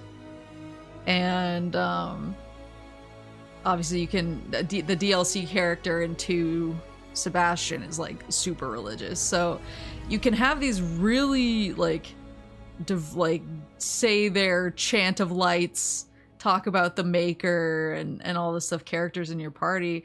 I want to know how they're feeling about this. Like, I want to know what this makes them think, and you don't really get that. And I was like, oh my god, that's all I want. And like Liliana, so Liliana's really interesting because her backstory is she was living kind of a violent life.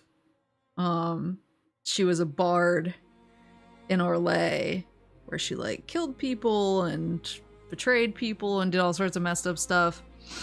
But then something that changes her is she says that she receives a vision from the Maker, and that the Maker like wants her to do something on his behalf, and so she feels like she has a mission in life because she was shown something by the Maker. And now I'm like, well, okay, so something talked to Liliana, and if we're going off of this theory of the things that we thought were gods were actually these ancient beings who are meddling, like, what talked to Liliana? Like, I want to get into that stuff now that we have all this context. How many blights do we have? So, Veilguard has the 6th blight in it. They call it the 6th blight of the combination of Razikal and Lusicon, being blighted to serve Gillenane and Elgar'nan. But that's the thing too, is now all of the old gods are dead.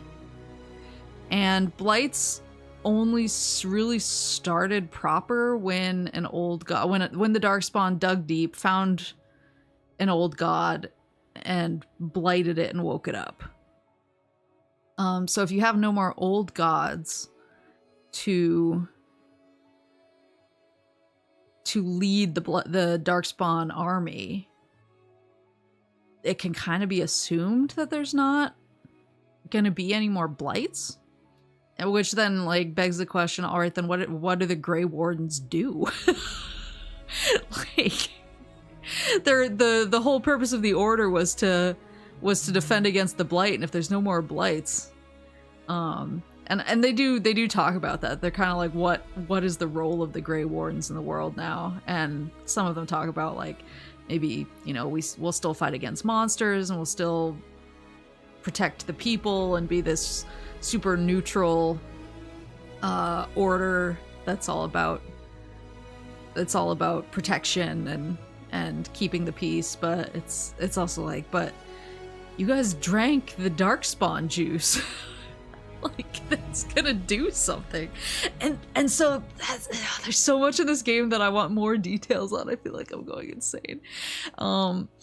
But they talk about one thing that's revealed in Veilguard is that when Grey Wardens drink the Darkspawn juice, when they undergo the joining, it's always been through the whole Dragon Age history, it's always been that the Grey Wardens drink the Darkspawn juice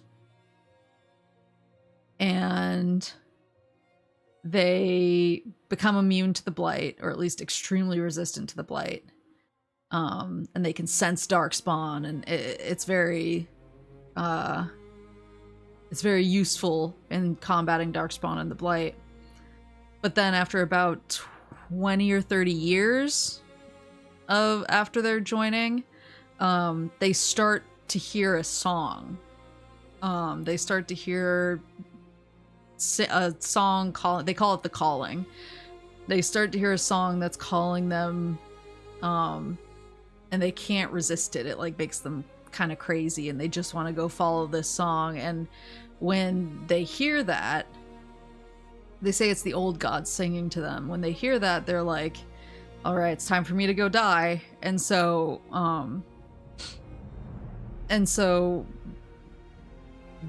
when the Grey Wardens, when they reach the end of their Grey Warden life and hear the song calling them, they go on their calling and they go into the deep roads. And the story has always been they go into the deep roads, and their whole thing is they're like, I'm gonna kill as many darkspawn as possible. I'm gonna die down here, but I'm gonna kill as many darkspawn as possible, and we're gonna you know, make my death mean something, because I'm gonna go crazy from hearing this beautiful song calling me into the abyss if I don't do this.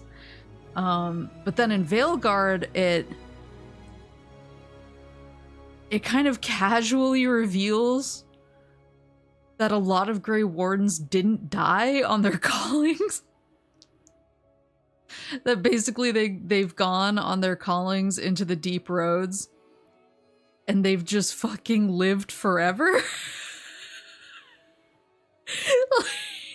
Like being blighted actually made them immortal is the implication. And like, again, this is something that I was like, someone's gonna talk to me about this. This seems like a big deal. And then we never fucking talked about it. And I was like, are we just gonna ignore that the Grey Wardens are immortal?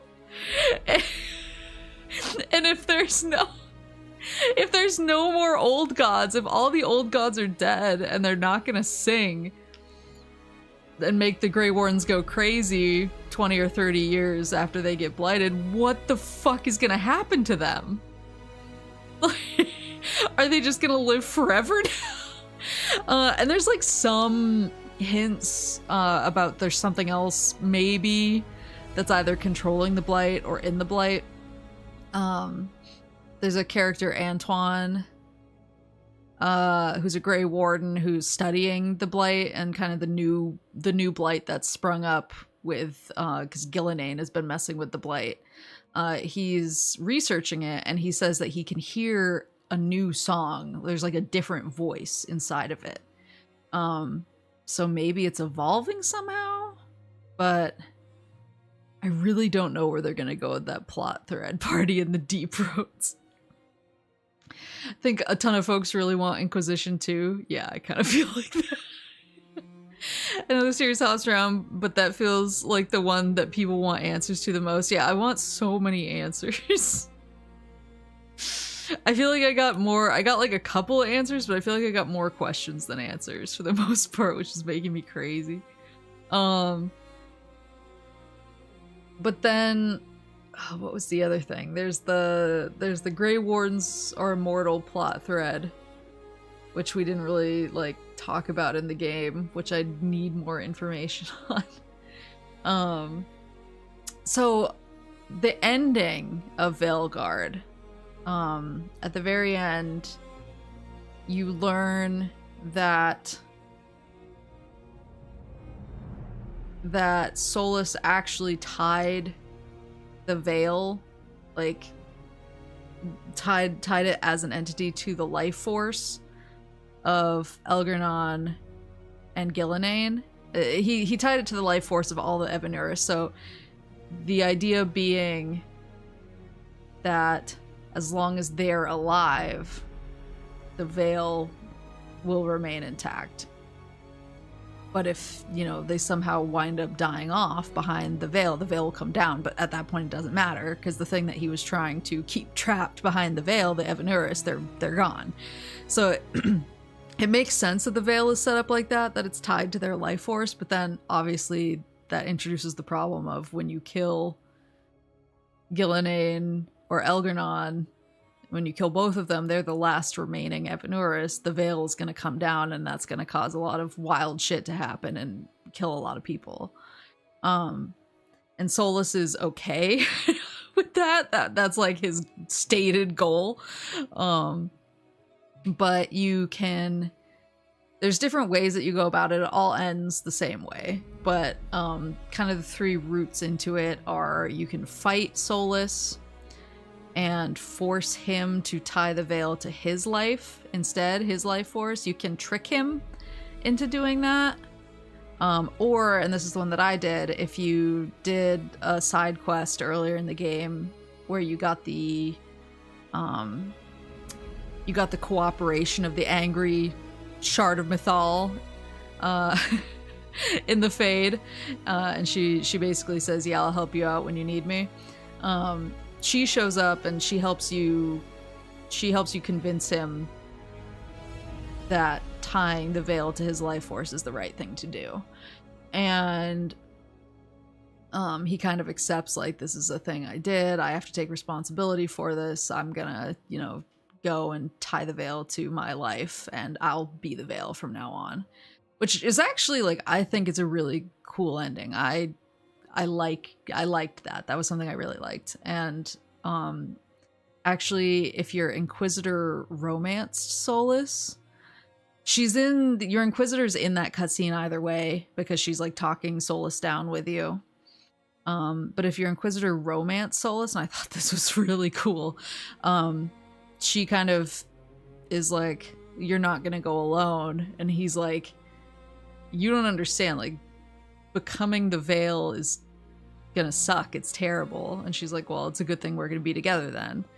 And she actually goes with him, and so your Inquisitor and Solus form the veil together. And I was like,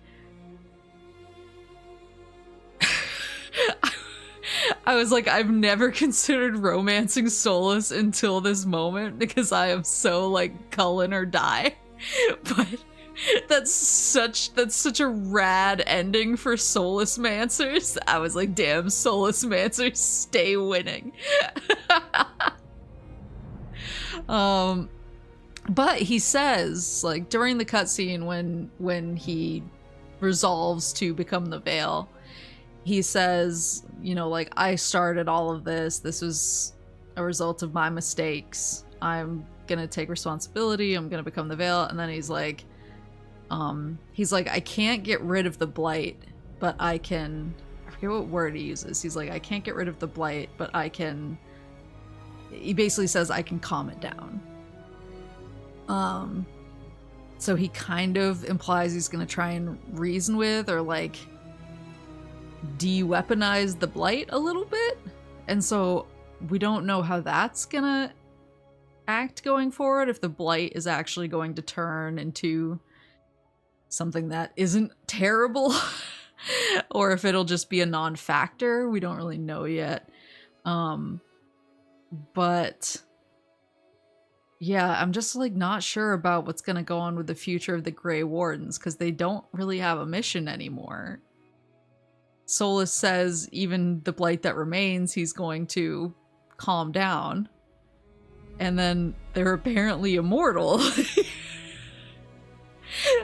If anything, I don't think who became divine is the plot thread they need to worry about. I feel like the Grey Wardens are the plot thread that everyone needs to worry about, because I'm like, where the fuck are we going from here? This seems like unless there is evidence that Grey Wardens can be un-Grey Wardened. There's a character, Fiona, from the second novel, The Calling, who she undergoes the joining and she becomes a Grey Warden. And they don't really say why or how. The Calling is probably the book I want to reread the most after Veilguard, because I think there's a lot of hints in there about a lot of this stuff. But she basically gets cleansed of her Grey Wardenness. She gets cleansed of the joining. And so it's a thing that they can do. So I assume that that's going to be a thing that happens going forward. Like, they're going to start cleansing Grey Wardens and getting rid of their joining, so that if they don't need to fight Darkspawn, like, they don't have to be a Grey Warden anymore. But I assume that there's going to be bad actor Grey Wardens who are like, hell no, I want to keep this, because if it makes me immortal, why would I want to get rid of it? So I guess that's, I'm answering my own questions. I guess that's probably where that plot line is going to go. unjoins your Grey Ward.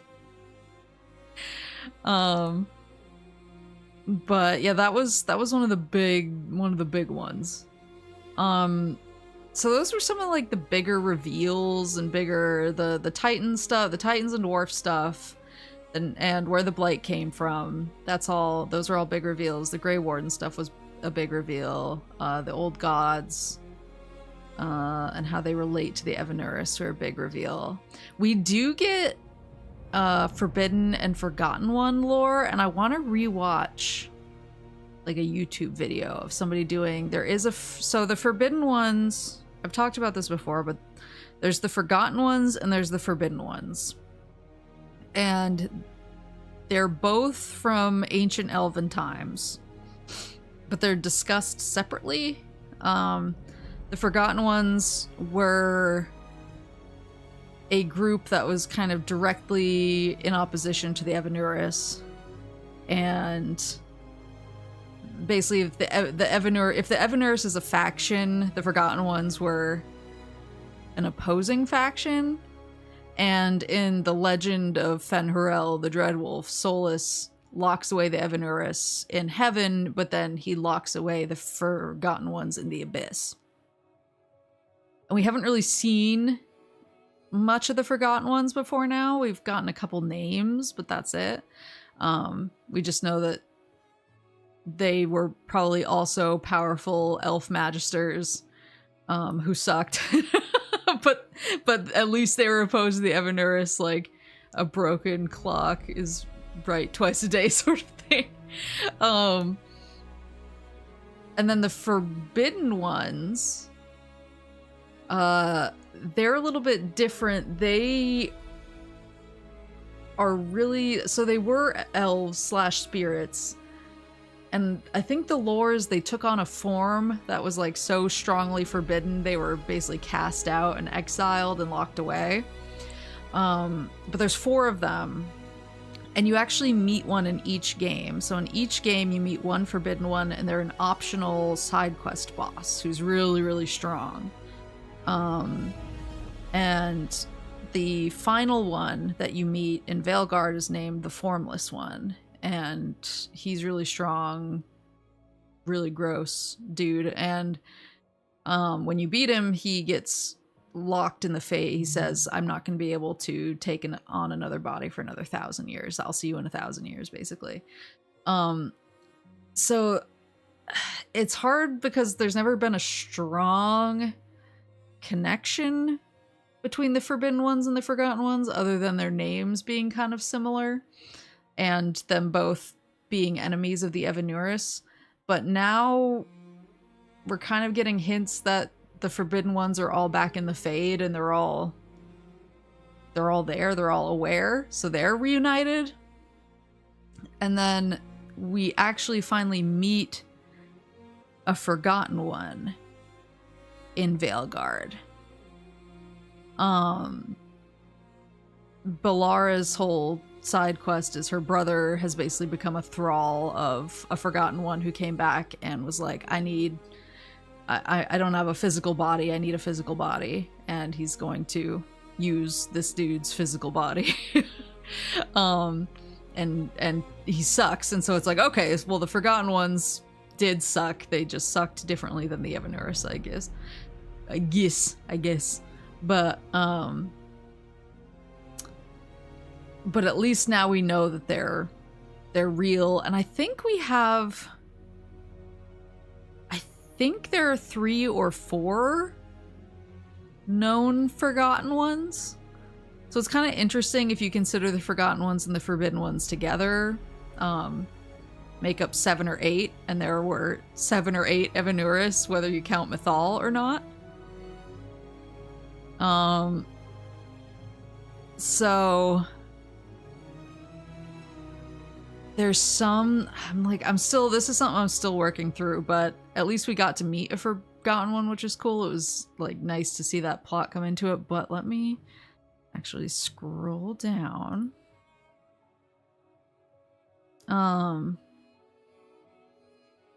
Wait, I forgot what this slide was.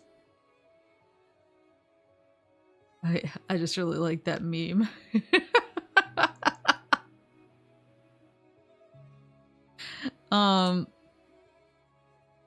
So these were the questions that I had. What's the deal with the dragons? What are the old gods? That's been answered. What is the blight? That's been answered. What's with all the singing? It's not like super answered. We just know that there's new singing now. Who or what is the maker? Is not really answered. I do have a new theory. I have not touched on the secret ending yet because it's like I screamed out loud. So I feel like I need to like address it very specifically. What's going on with the other Evanuris? That's answered. What is the Dread Wolf's plan? That was answered. So each of my theories I went through and I did an update for kind of where we're at now. So my theory for dragons was that dragons were a form of ancient elves of great power, we're able to assume. In fact, their natural form before the veil had more dragon-like features, so this was false. Dragons are their own thing. However, ancient elves of some status seem like they viewed dragons as a symbol of power, and they did both shapeshift into them and took them as their thralls. The old gods. So my theory was the old gods are the strongest of the forgotten ones of the elven pantheon. Trapped in their dragon forms when Fen'Harel sealed them underground in the abyss, where they sleep until Darkspawn come to awaken them. They whispered to Devinter mages and used them to break into heaven with the hopes of lashing out at the Evanuris or finding a way to free themselves. False, but close! The old gods are dragon thralls of each of the Evanuris, so they're connected to Evanuris, not the Forgotten Ones. And they're connected to them in such a way that as long as the dragon lives, they're immortal. So maybe holding a shard inside of themselves. Either way, it was the Evanuris whispering through the old gods. They were trying to use the Magisters to either unleash the blight, which they were really into, or unleash themselves. So they were trying to get out either way, but it was the Evanuris, not the Forgotten Ones. Theory number 3, the Golden City is actually Arlathan. It was already infected with the taint when the Magisters got there, which is part of why Solus sealed everything away. Kind of unclear.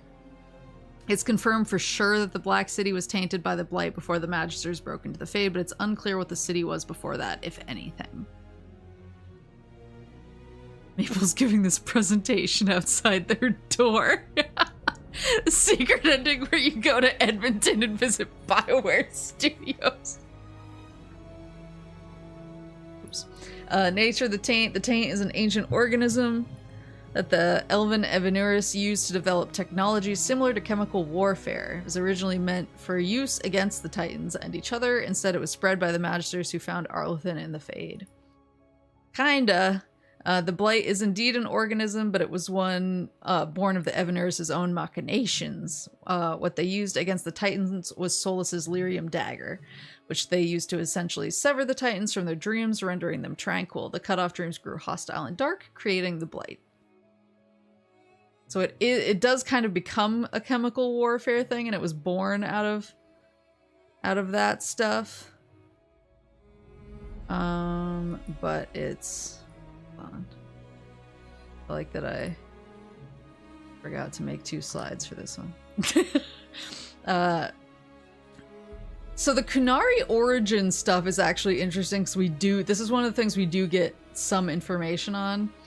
My theory was that Kunari are a corruption of the Scaled Ones, a mysterious race that warred with the dwarves in ancient times. This race may have had connections to dragons as they could breathe fire.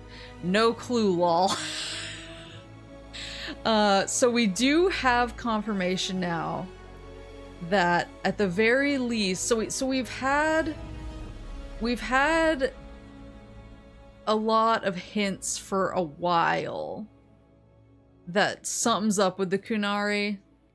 So like Corypheus is like, what do they call you? Kunari, your blood is engorged with decay. Your race is not a race, it is a mistake. Cole refers to Kunari as having the wrong blood. Kieran says, your blood doesn't belong to your people. I feel bad about what happened to your people. So like something happened to the Kunari that made them the way they are. And they seem like they are either a corruption of something or something like that, but but we haven't seen or heard from the scaled ones since like prehistory. Like there's drawings of them in different places, but we've never met one. There's no evidence of them being around in recent history, so I thought that, okay, maybe they were the scaled ones, and that's why, because there's the whole thing where Kunari have some dragon-like stuff. Iron Bull is able to be a reaver without ever drinking dragon blood, and my theory was it was because there is dragon blood inside of him. And as a result of being a corrupted scaled one. But it's a little murky in Veilguard. We have evidence now, we have confirmation that the Kunari themselves are creating aberrations within their own race, at the very least. So they might be an aberration, but they are also, or were also, creating aberrations within their own race as well. Tosh, your companion, is one of these. Tosh is a fire-breathing Kunari, which is apparently super rare and a super big deal. And it's a rare talent, but again, there's an old tablet that specifically refers to Kunari who breathe fire as having dragon fire. And it's kind of implied that dragon blood was used to essentially develop them. So we have confirmation that the Kunari are developing aberrations, basically.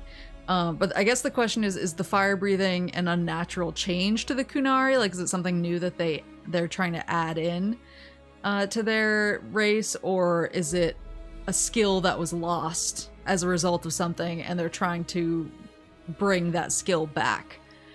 Were Kunari made by the scaled ones? Are they corruptions of the scaled ones that are trying to get back to what they were originally like? That's all stuff we don't know yet, but we do at least we finally have more confirmation that there's something up. So they actually do dig into this a little bit more in Veilguard. There's a tablet. I wonder if I could find the tablet. Or the text of the tablet, actually. But basically there's a tablet in the game that, in the story, it's like, oh, it's this old Kuhn tablet and it has all this cultural stuff on it, but the real message on it can only be read if breathed on with Dragonfire, which Tosh does. And it reveals a message that says, like, this message can only be revealed by Dragonfire. We were creating a new type of Kunari who can use Dragonfire in order to see and combat the devouring storm. And like, this is what we're trying to do.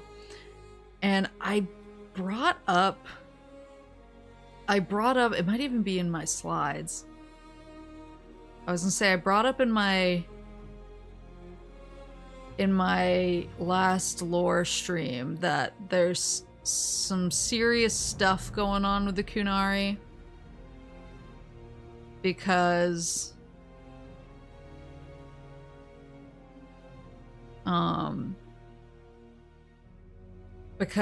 they basically came from across the sea, but they haven't really, none of them go back ever. Like, the ships of Kunari that have come from somewhere never go back to where they came from. And it seems like the Kunari here can't really communicate with whatever's back home, and it does kind of seem like they were running from something, but they tamp down really hardcore on any evidence of where they came from and what they were running from. And so now we have confirmation that whatever they're running from is called the Devouring Storm, and that Kunari, like Tosh, were created in order to fight that specifically. So this is all the stuff that's starting to get into the outside of Thetis, which I think is where the focus is going to be going forward. So my theory about those beyond the sea. Those beyond the sea are a society of deep sea creatures created by Gillenane. It was Solus who stopped her from destroying them, so they have an unsteady truce with him. Maybe? We didn't get many more details on those across the sea, but we did get some hints about them in the secret ending and in some codexes. Seawater smell did get mentioned in relation to them in the game, and so I'm still kind of dying on this hill that they were Gillenane's creation. And I have other thoughts about that, but I'm gonna crash through this, and then we're gonna watch the secret ending, and I'm gonna go insane. Or actually, we should read I collected all the important codices, so we'll read through those first, then we'll watch the secret ending, and then I'll lose my mind. So I did have a theory that Elgernon and the Maker were the same entity. I don't think so. They didn't really confirm one way or the other. They do toy with this idea in the in-game dialogue, but I think them theorizing about it and not landing on an answer or having a reveal means it's not true. I do think we get a hint at who or what the Maker is at the end of the game in the secret ending, but I don't think it's Elgernon anymore.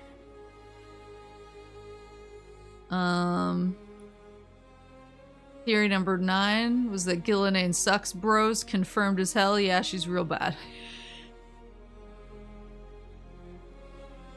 And then the famous elf ghost theory.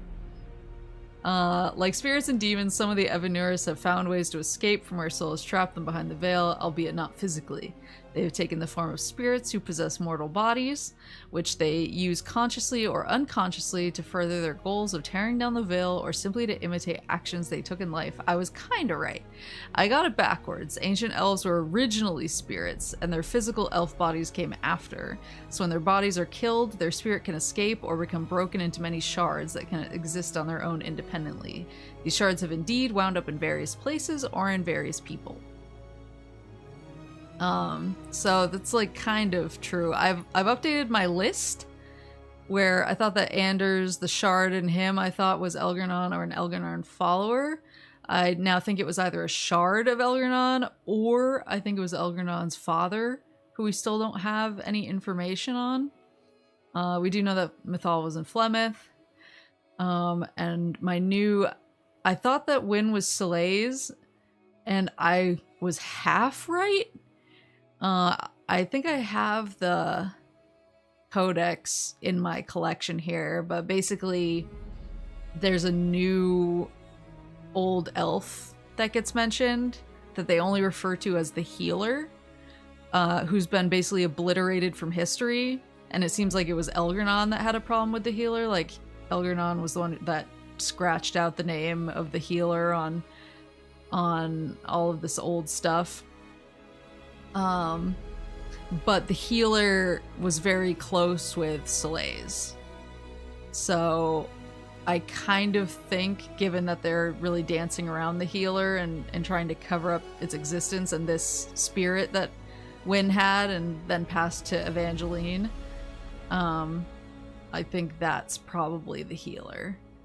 And given that all of my theories rested on Wynn is a healer, I think it tracks pretty well.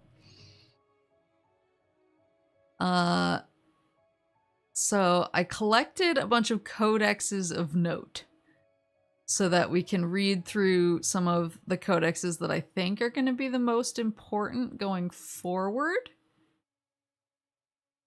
And then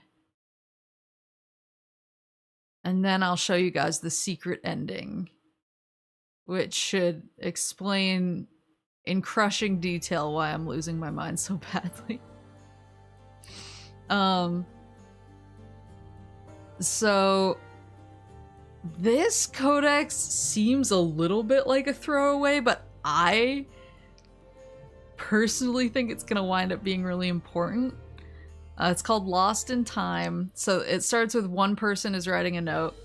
I thought the rift had taken me to another part of the forest, but I was wrong. I am lost, not in space, but in time. Following the river to find my way, I came across the crooked willow, several meters away from the bank. Did you know the river had moved? I will make my way to Demetta's Crossing. Perhaps there's already a settlement there and someone who can help. Scribbled below in another's hand.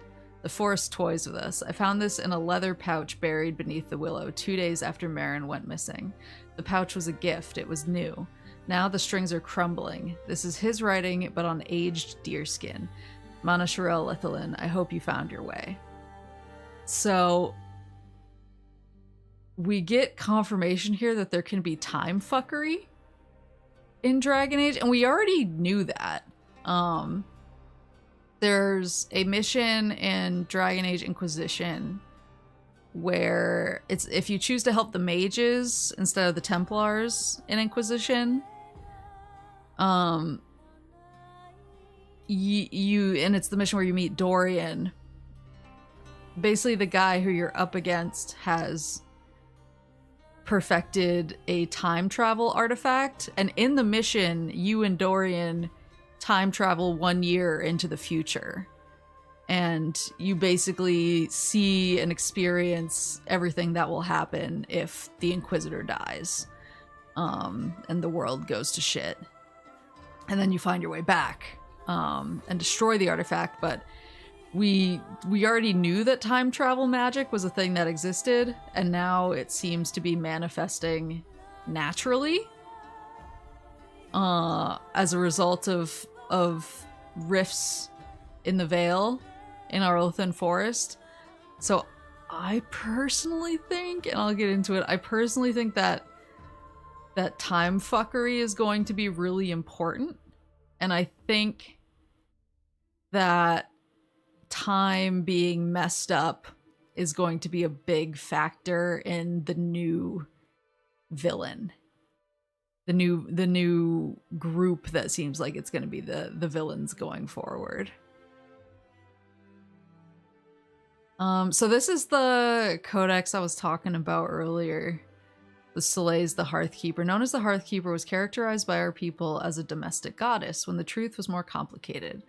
Our explorations suggest that Soleil's was most likely elevated to the ranks of the Evanuris for her work as an architect and for designing and building Arlothan itself. Arlothan's ancient wonders were of her design, and so were the magical wards that protected the city. Soleil's likely worked closely with June, the artisan. She was also linked in one ancient etching to another high-ranked ancient referred to as the Healer. Mentions of this healer are few. There is no name attached to them, and in the deepest parts of Arlothan where Veil Jumpers first found mention of them, their name has been magically scratched out. Some unforgivable transgression, perhaps? In one place, the destruction of the name seems to have been ordered by Elgranon himself. Best not to jump to conclusions before more evidence is found. So, whoever the healer is, they seem... It literally says they were high-ranking. But whatever they did pissed off Elgranon himself. So... I think the healer is the spirit that was inside of Wynne. And then moved to Evangeline. I need to replay Origins 2 and Inquisition and then reread all of the novels. With all the free time that I have. Alright, and okay, so this is where it starts getting really spicy. This is where it starts getting extra hot. So, mystery substance. Atrahel returned today with the rest of the expedition. Most of their spoils were the usual gewgaws and filth, but one item caught my attention. A substance collected in one of his specimen vials. It had the consistency of blood. yet glowed yellow with an inner light. I find myself drawn to it. There is power there, I have no doubt. Power that Atrahel is far too witless to see. But the power is a sort with which I have no familiarity. It is cold, for one. Ice forms on the vial's sides, even in the warmth of the afternoon sun. Yet there is more to it than a simple chill. I cast several spells on the substance to ascertain its nature once I removed it from Atrahel's possession, an easy task with one as dull as he. But the magic simply vanished as if consumed. When brought near any active magical ward, unless said ward had been cast with tremendous power, it sputtered and disappeared. A magic that devours all others would be a powerful weapon. If I could channel and master that energy, no longer would I need to hide. I could strike back against the Evanuris, bring low those arrogant fools, and claim what is rightfully mine. The word devour shows up elsewhere too, very specifically that word. So this is where we kind of start getting introduced to the whole devouring thing. So it's a substance that glows gold, it seems to eat magic. Let me move this up. There we go. Want them in order. So then you get more notes on this mystery substance. From a scroll found in the ruins, translated from Elven by Balara, I have begun my tests in earnest on the substance that Atrahel brought back. To properly test its efficacy, I thought it prudent to see what effect it might have on another. Given his position, I of course chose Atrahel. He is unwitting, of course, as has always been the case with him. Impressively, despite its anti-magic properties, it seems to have filled Atrahel with renewed vim and vigor. How curious. I will continue to monitor him to record whether the change is permanent, but regardless, it is quite promising to see such profound results at such an early stage.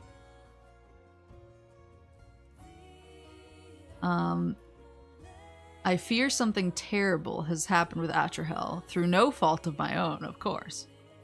His strength continues unabated, but he has changed. He is different now.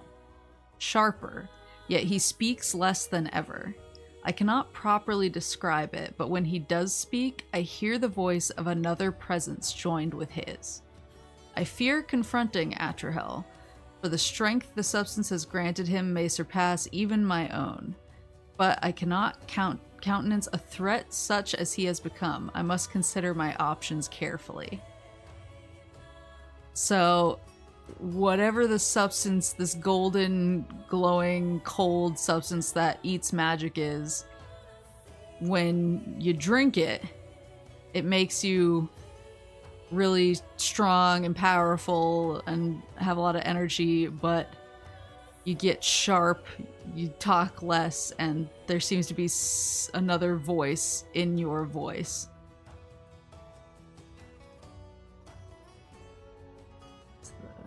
Here it is, the final notes on the mystery substance. I write this down to remind myself that I have not gone mad. Somehow Atrahel found the rest of the substance. I confronted him, and rather than release it, he chose to consume it. Upon doing so, there was a sound, a terrible rending sound, and his form changed. It rippled and grew and shone with an unnatural light. And then there was power, beyond any I've ever seen. I shielded myself just in time, but others did not, and of them nothing remains, not even dust.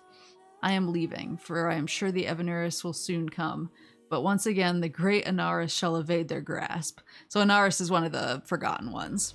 So it's just Ritalin.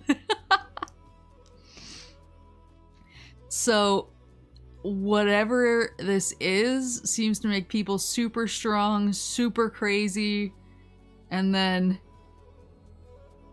you just get so jacked it evaporates everyone in the area. So we don't have a lot of details on this yet, but I tentatively, since they tied the word devour into the first note where the word devour shows up elsewhere too, very specifically that word, I do think that whatever this is is part of the devouring storm that the Kunari were running from, and that they are creating fire breathers to fight. I still don't know what the devouring storm is, but if this is like part of it or an essence of it, then it would make sense why it drives people crazy when they go visit other continents, and why it drove the Kunari away if this is what it does to people. Where's the downside? So true. So then we get a little bit more information on Beyond the Sea. So Emmerich writes to Balara, I admit to some surprise regarding your interest in traveling overseas. It's rather different from your usual lines of inquiry, but I must confess to harboring some interest in it myself. We assume all our age's glories and calamities originate in Thetis, but what of the larger world? Unfortunately, information remains slim. As far as I can tell, there have been no successful oceanic voyages from Thetis to other lands in recent written history. Whether attempting the feat through pure seamanship or with the aid of magic, hapless sailors have often found themselves turned around until they were right back where they began. There was some trade between the city of Laish and the Voshai during the Black Age, all one-sided. Our attempts to cross the Volca Sea to the Voshai homeland were met with failure. There are also legends of expeditions to Amaranth to the east, but they are muddled and contradictory. Some claim it's an untouched verdant paradise. Others have reported settlements made of crystal and obsidian without a single living soul inhabiting them. I have reached out to some of my more esoteric sources to see if they can help with your inquiries. For the present, however, I'm afraid we live in ignorance of what lies beyond our more familiar seas. So we're getting more breadcrumbs about no one has ever really been outside of Thetis and we don't know what's there. And we don't really know where this expedition is. The mystery substance. It's clear it's an expedition, but it doesn't say the location of the expedition. So since this is so long ago that these are notes written by a forgotten one that mentioned the Evanuris, like, there's a good chance whatever is going on outside of Thetis didn't fully take root yet, so you could still go there. But then the most important codexes. There's 3 codexes, which are the final codexes in the whole codex list in the game. And most of the codexes in the game have like a illustration that represents something about the codex, whether it's the person who's writing the codex or if it's like a representation of some of the stuff written about. But they're all their own images. The final 3 codexes in the game, when you have all 3 of them, they actually form an image. And it's a picture of a triangle with some lines drawn through it, which we've heard of that before. We've heard of that symbol because that's the symbol that you find in Inquisition when the executors start meddling in Inquisition business. When some of your outposts, everyone disappears from your outposts, you find that symbol there. That symbol is on a letter that the executors send to Liliana. So we know that that's a symbol of the executors. And so the final 3 codex images form that image. But then that image shows up again because the only way that you get to see the secret ending is if you collect those 3 codexes. Those are what unlock the secret ending, and it shows that image in the secret ending, which I'll show you guys in a second. But let's read the codexes first. A mysterious circle. There's something wrong with these circles. Well, I call them circles, but we've never found a complete one. Just enough pieces to tell us it was probably a circle once. Being near them makes my skin crawl. My keeper told me they're just artifacts of the old days of Elvenon, but I know they aren't. He tells me that some of the elves, the Forgotten Ones, and those who followed them, were evil. So some of what they made must be evil too, and that's be the source of my discomfort. But there's a difference between evil and wrong, and these things are wrong. I need to find one that's still intact. Maybe I'll ask Taryn to come with me. We found it, a complete circle. It wasn't in Arlethan. It was in the deep roads of all places. Someone heard what sounded like a holla coming from a fissure. Taryn and I, as the keeper's second and first, were asked to take a look and see if any of our animals had gone missing. We went down into the deep roads and followed the sound. Could tell by the echoes that they were some ways in, so we got ready for a journey. Eventually, we found them in a chamber farther in, just as we'd expected. It was dark. I mean, it's dark nearly everywhere in the deep roads, but even the light spell that Taryn had cast started to sputter out when we entered the room. Magic sputtering out? Damn, that's crazy. The air felt greasy, almost like we were pushing through it. But we made it to where the hollow were cowering, and I saw it, a complete circle. I took it. It was strangely cold to the touch. Even now, next to the fire, it stays cold. And there's a marking, white lines and black triangles. I wonder what it means. A final mysterious circle. I don't know how Taryn and I are still alive, but we shouldn't be.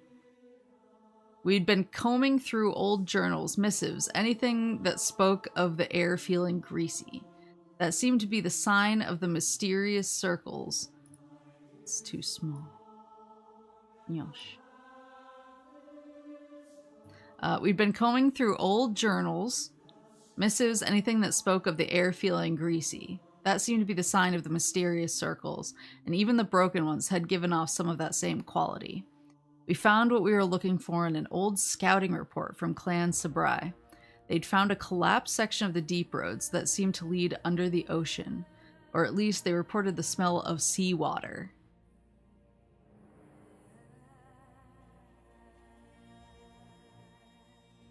So Taryn and I went there. We got a little deeper than the Sabrai scouts, and we found another of the circles. Then we saw them. They looked like a person, though oddly dressed. Gray robe, gray helmet, and a mask. Then they moved, fast. They were suddenly in front of me, and they were reaching out. But there was something wrong with their arm. It was changing, shifting. I've fought ogres, demons, and more than one Templar, but I've never been so afraid or so sure I was going to die. I couldn't move. Taryn saved me. She hit it with an arrow in the chest. It stumbled back, and that broke the spell. We ran. But we could feel it behind us, and it was getting bigger. We lost it. I still don't know how, but I'm not looking for these circles anymore. Let the past keep its secrets. So a lot of information in these three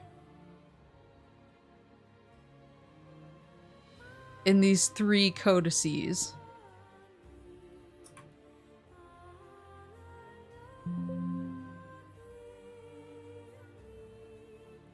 But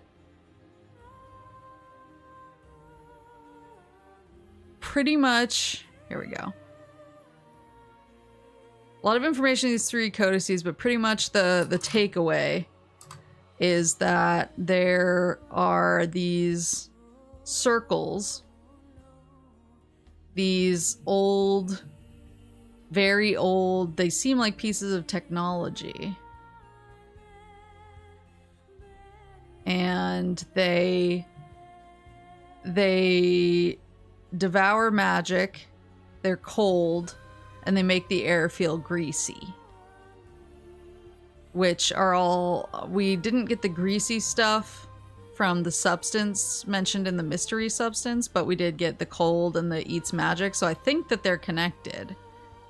But then on top of that, you get connected to the executors because of the smell of seawater, because of the gray robe and gray helmet, which are all things that are mentioned about the executor that actually appears in To Winter Nights. So, but then we get additional information about the Executor where when its arm comes out, it seems like it's shifting and changing. So there's something really, and it's super fast. So we know there's something really wonky and weird now about the like we always knew the Executors, there's something going on with them, but it seems like there's more to them than originally thought. But let me pull up the secret ending now.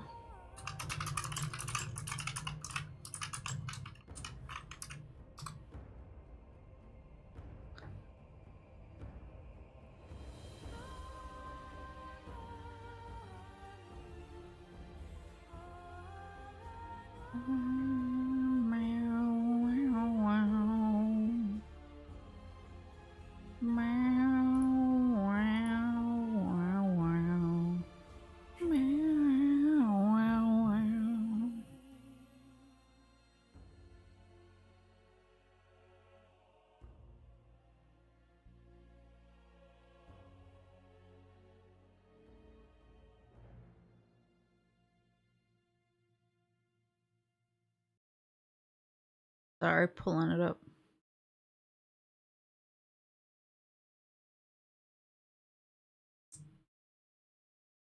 Boop, boop, boop. I pull it up and it's just the soup is cold and the salad is hot.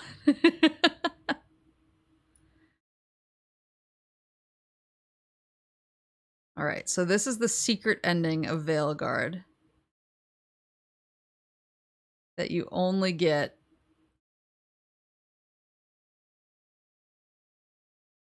if you got those last 3 codices. The storm quelled, the sun dimmed, the wolf defanged. At last, we have balanced.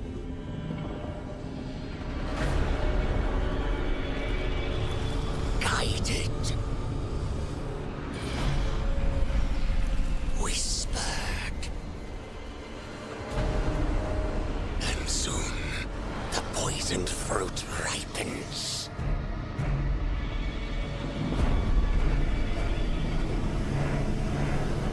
We come.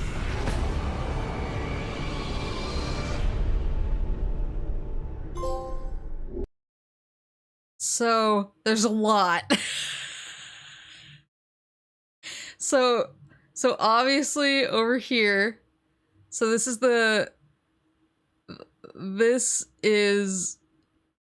symbol of the Executors that we've seen before and that we knew about. So this is obviously Gillenane, Elgernon, and Solus, but basically it's saying they're not factors anymore. So this is the Magisters breaking into the Veil originally. Here's the Magisters. They used a ton of blood magic. Basically, breaking into the Veil was just like one of the most monumental acts of blood magic ever. And you see like one of the old gods over here who whispered to them. You see the Black City up in the Veil. The Veil was really represented by this in this game, this kind of circle. But then you have the gray robe figures behind them. We have balanced.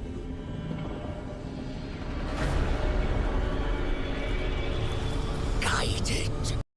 So this is Loghain from Dragon Age Origins. Loghain is the main antagonist, outside of, you know, the Archdemon and the Blight.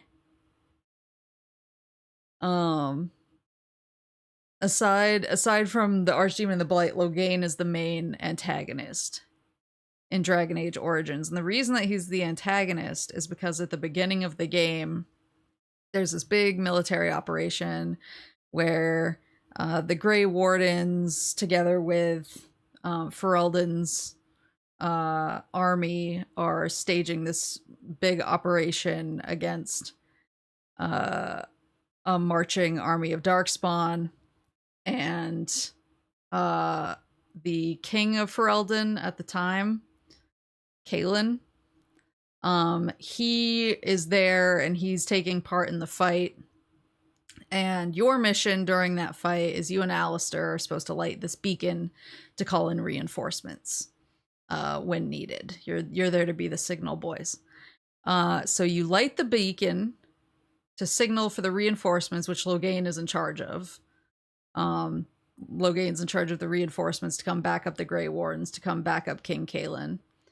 And Loghain is just like, no, I'm fucking out. And he takes the remainder of the Ferelden army and he leaves. Which causes the death of pretty much all of the remaining Grey Wardens in Ferelden except for you and Alistair. And causes the death of King Kalen. Loghain's daughter is married to King Kalen, so she basically assumes the throne because they don't have an heir. She basically assumes the throne at that point, and it leads to a bunch of like political turmoil about like, did Loghain kill Kalen in order to take the throne? Did he do this because he's always had issues with Grey Wardens? Did he do it to try and exterminate Ferelden's Grey Wardens because he's had issues with them for a long time? Like, what was his reasoning here? And now it's implying that he did it because he was guided by one of these fucking things.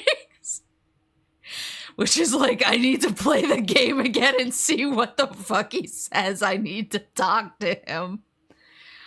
So this is Dragon Age Origins.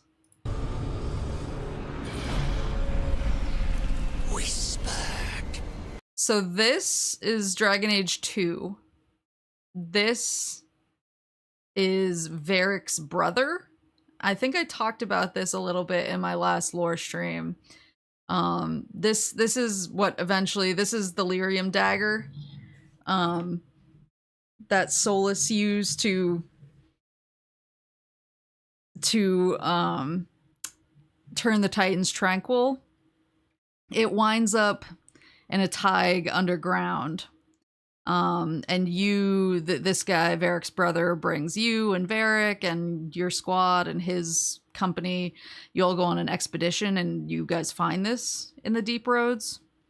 And it basically makes him go crazy. So you all come back. He keeps the red lyrium. They call it the red lyrium idol. He keeps it.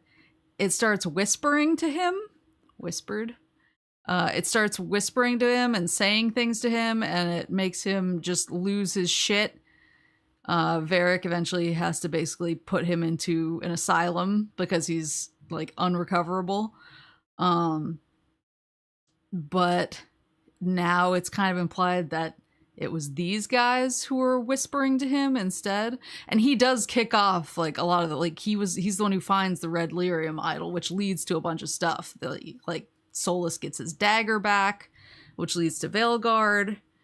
Meredith eventually buys this off of him, and it's what she fashions into her red lyrium sword, which is what makes her crazy.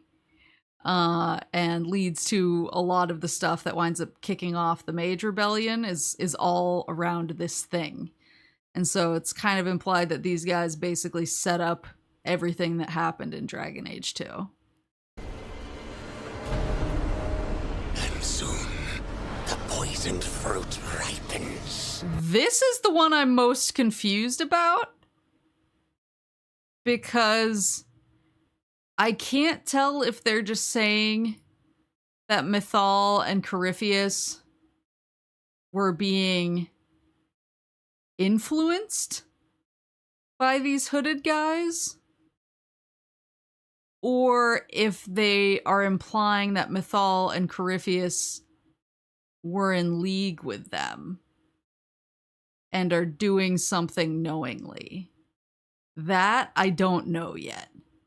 The poisoned fruit ripens. Because they turn, it's not like it shows them with one standing behind them. Like, their portraits turn into them. The poisoned fruit ripens. So I don't know about that one. We come. So I've already done the insane thing. I sat down with images of all of the constellations. And I've been trying to figure this out.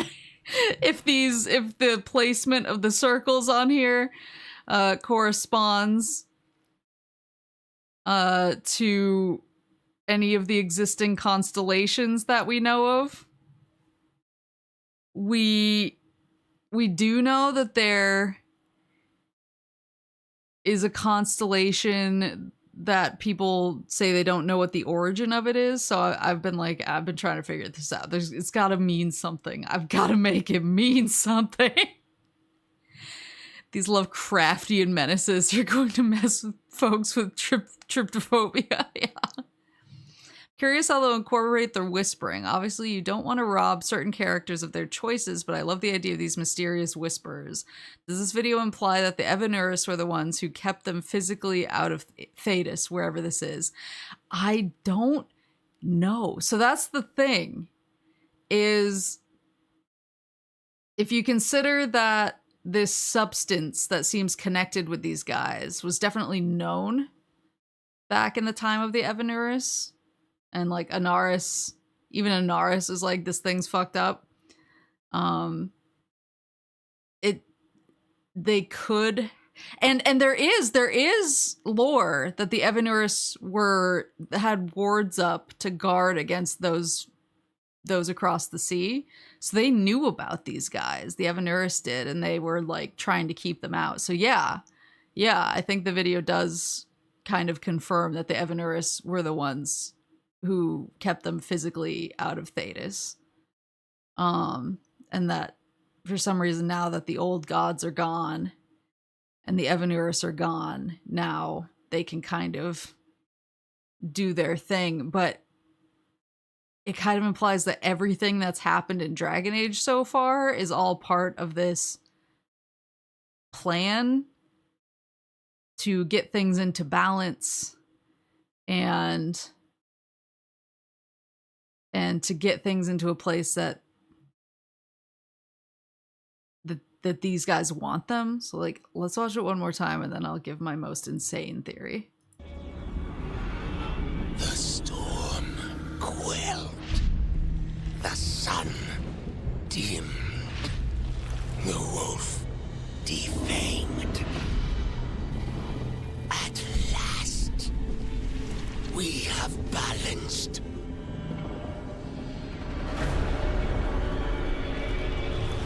Guided. Whispered. And soon, the poisoned fruit ripens.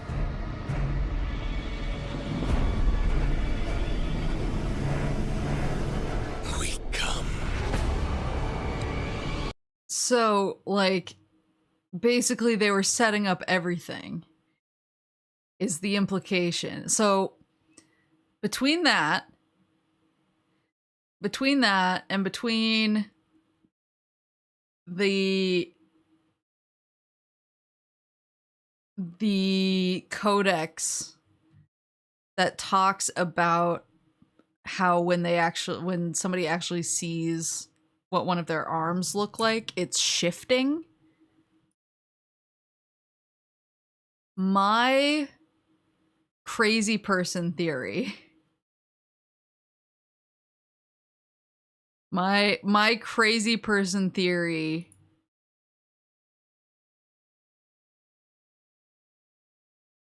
is that there's something about these guys that is messed up time-wise. 'Cause if they if they know enough about how the path of history is gonna go and exactly how they want to guide it, they might know what's gonna happen in the future. Because I feel like it's hard to guide the past in a way that you want it to be without knowing the results that you want to get in the future. So I feel like that has some legs, that they kind of exist out of time somehow, or they can time travel to an extent, or they're so out of whack and out of time, like the first codex that we read, where the person got lost 2 days ago, but now all of their stuff is aged into oblivion. They're so out of time that they're kind of experiencing all time at the same time, which is why they're shifting. They're basically like quantum creatures. And I think that would also kind of lend to being, if they're experiencing a lot of time all at once, that kind of lends itself to being we can guide this the way that we want, because we're doing it all at the same time to change to get the result that we want. I just don't know what the poison fruit is. I'm still trying to figure that one out. Quantum sea sages would be cool as shit. Yeah, I know. That's what I want. That's what I think it is. But I'm so immediately thirsty for more information, and I feel like we got like 2 things answered, and then I feel like I got 30 more questions, which is making me go insane.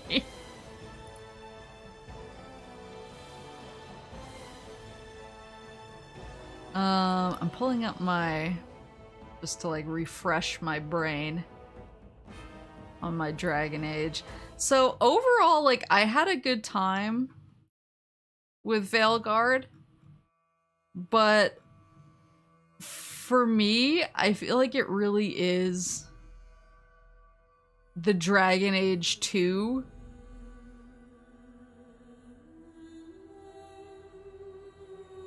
I feel like it really is the Dragon Age 2 of the way that Dragon Age 2 was to Origins. I feel like Veilguard is to Inquisition.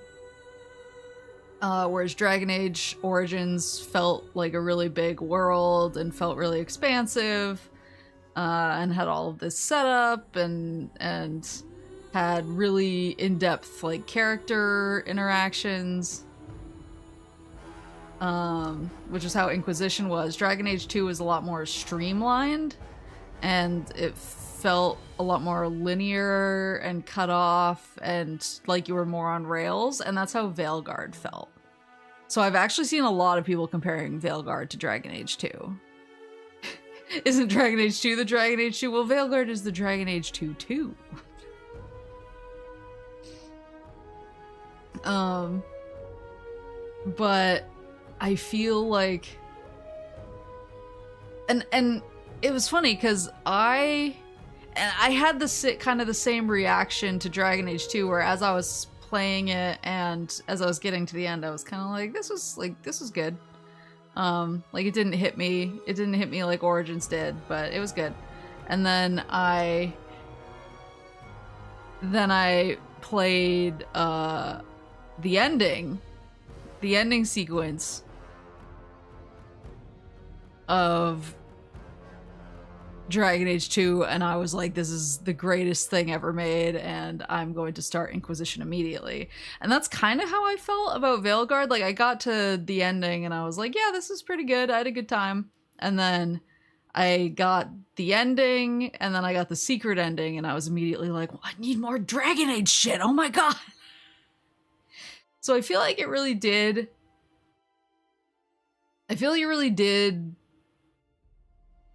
kind of land in the Dragon Age 2 of it all, but I still had a good time, and I like Dragon Age 2. I've played it a couple times and I like it, but it's definitely not my favorite Dragon Age. The combat was really good. I actually wound up really enjoying the combat. The gear system is really good. The upgrade and skill system is good. It's super flexible, so it does feel like I haven't looked up guides on people min-maxing or anything, but it feels super flexible because they give you a lot of basically gimmick gear that you can use to work into builds around one very specific thing. So for example, there's a weapon that has extremely low damage, like a really low base damage modifier, but a really high bleed modifier. And any enemy you hit with that, it automatically gets bleed.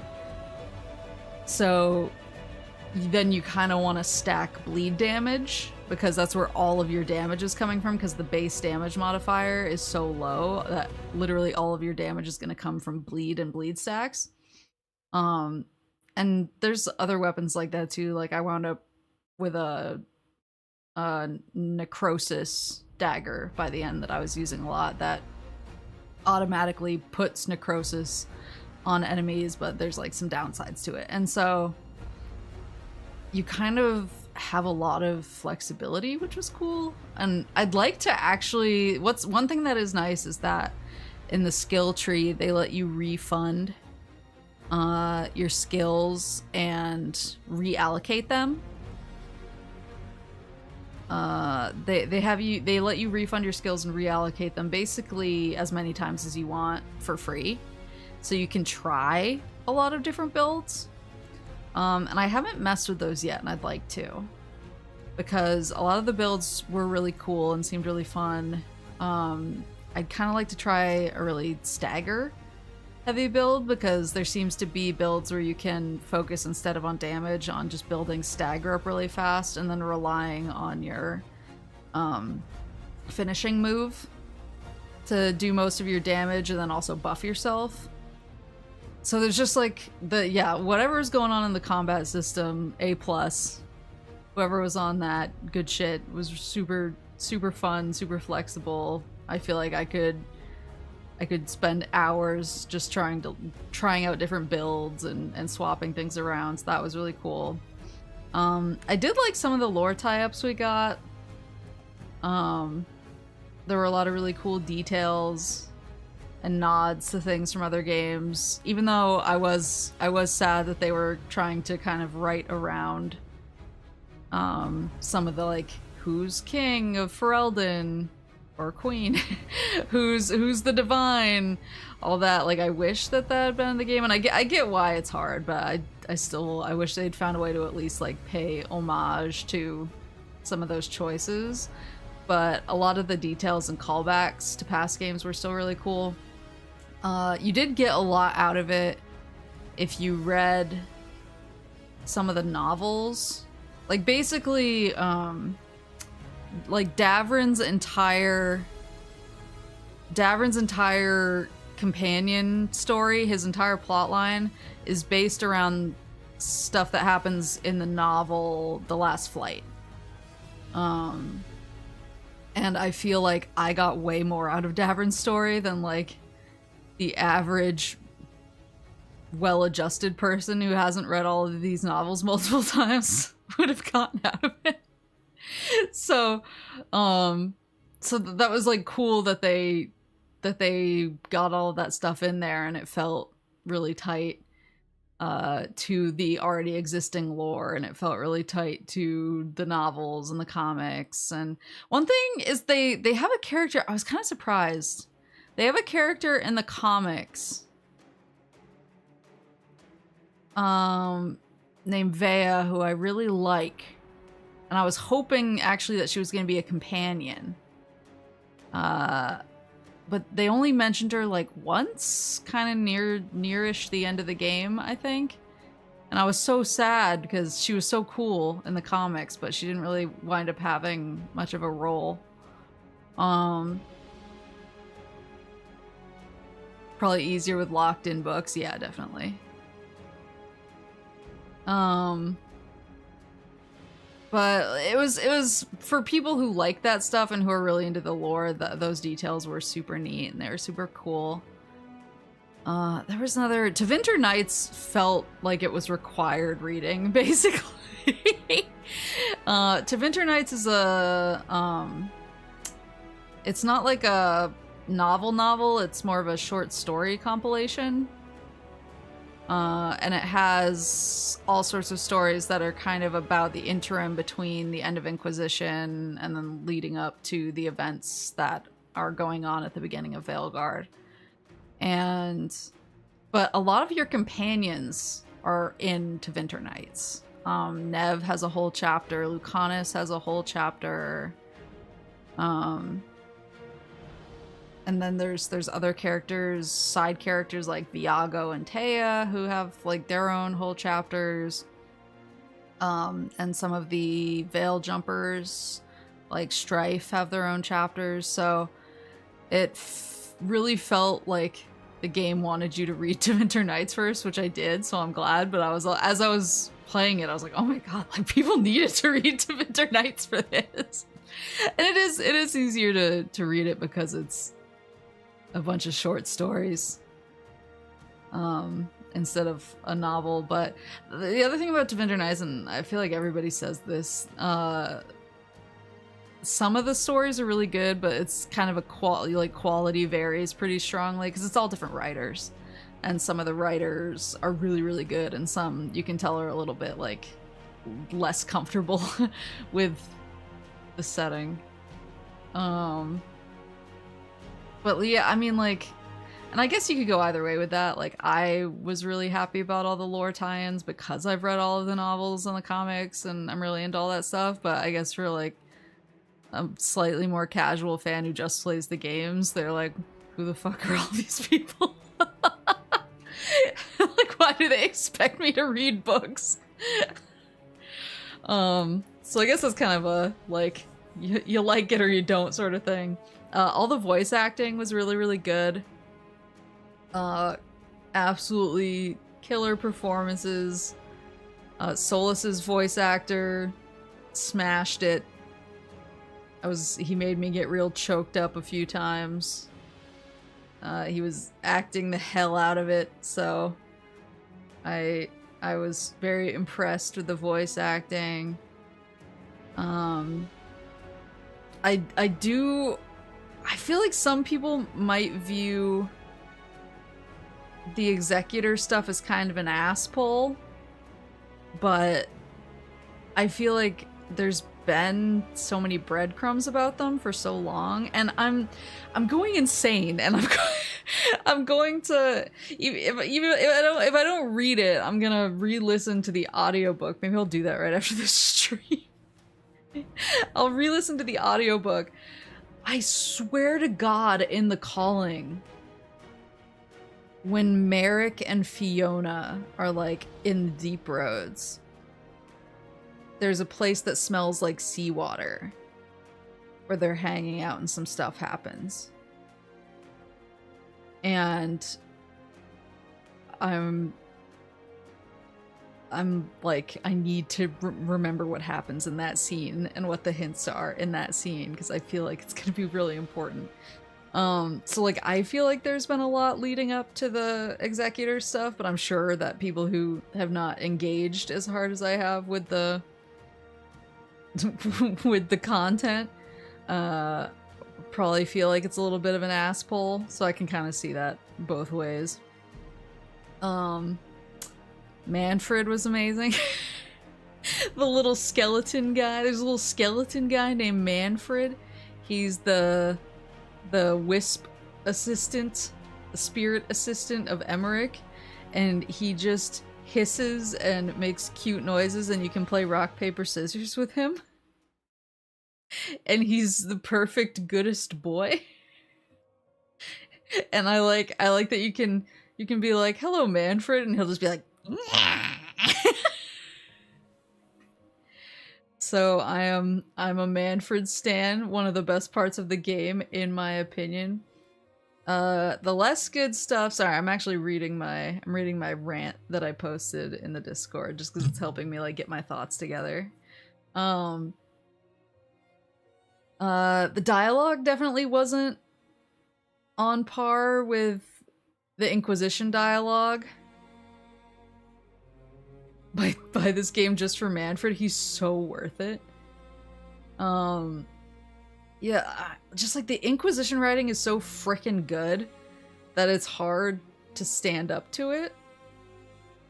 But the writing did feel less good. Like, so when I went back, so I beat it and then I was like, I need more Dragon Age, I'm thirsty, and I went and I restarted Trespasser, and I'm playing through Trespasser right now.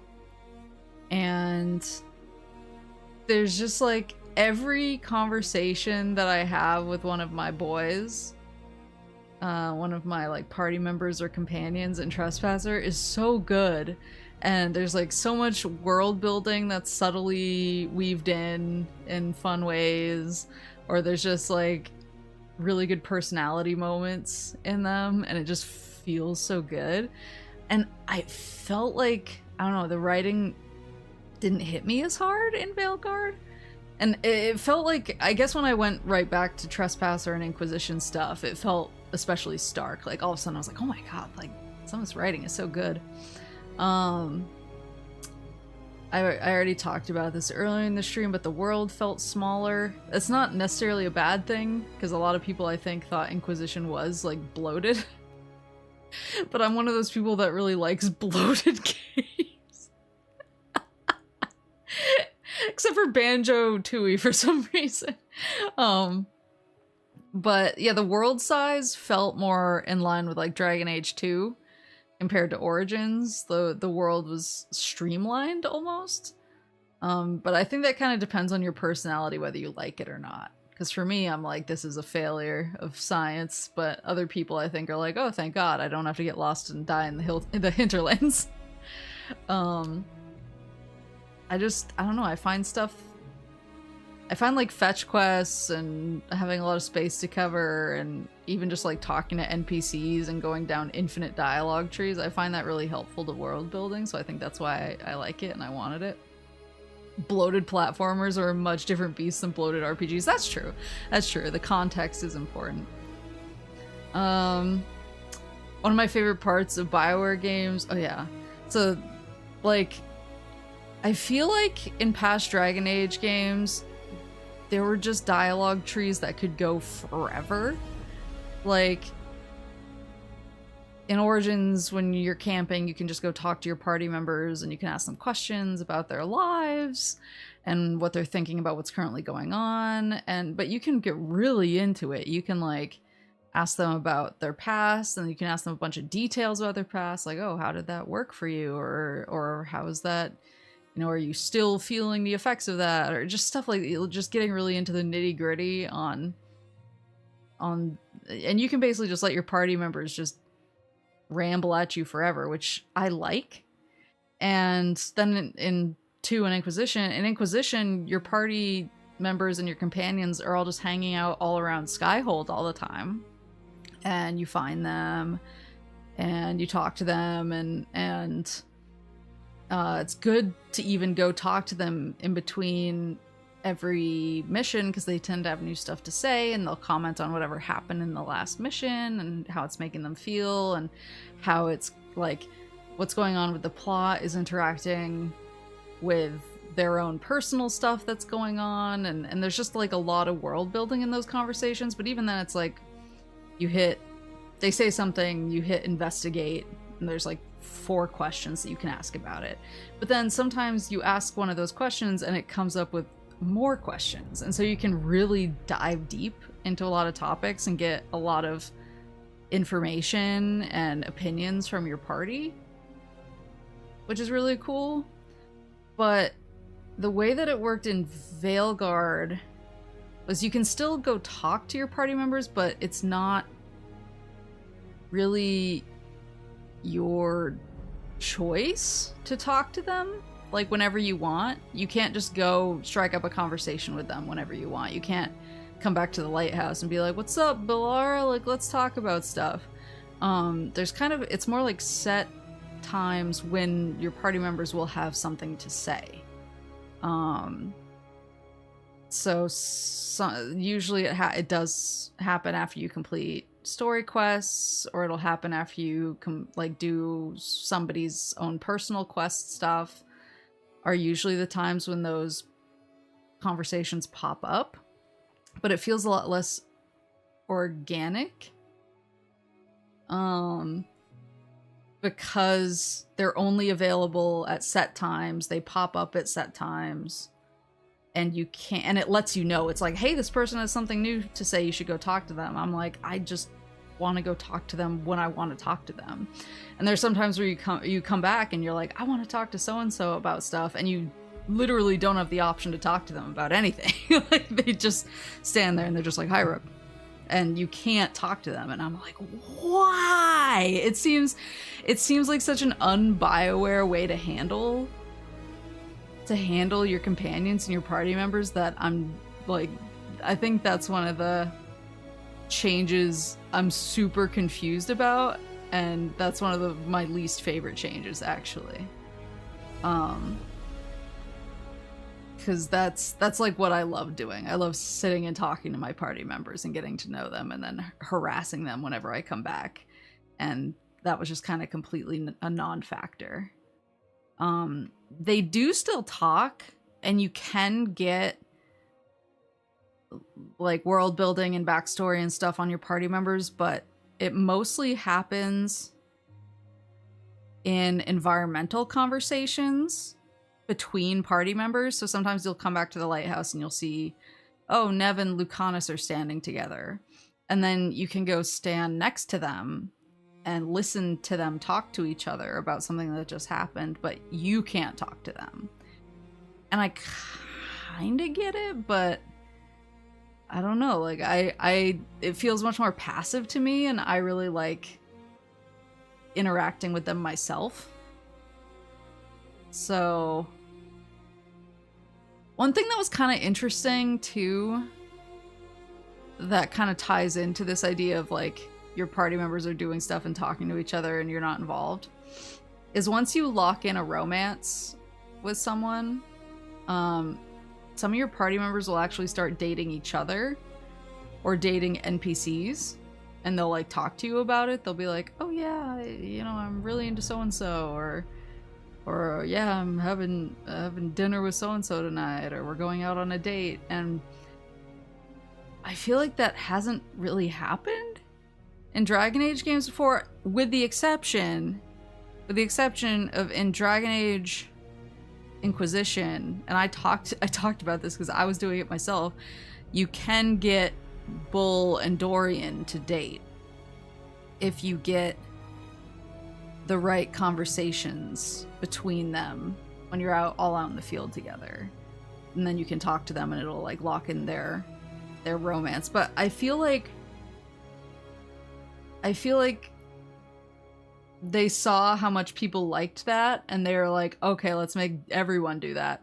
But I feel like people liked it so much because it was novel, because it was like, oh my god, my party members can date each other, that's cool.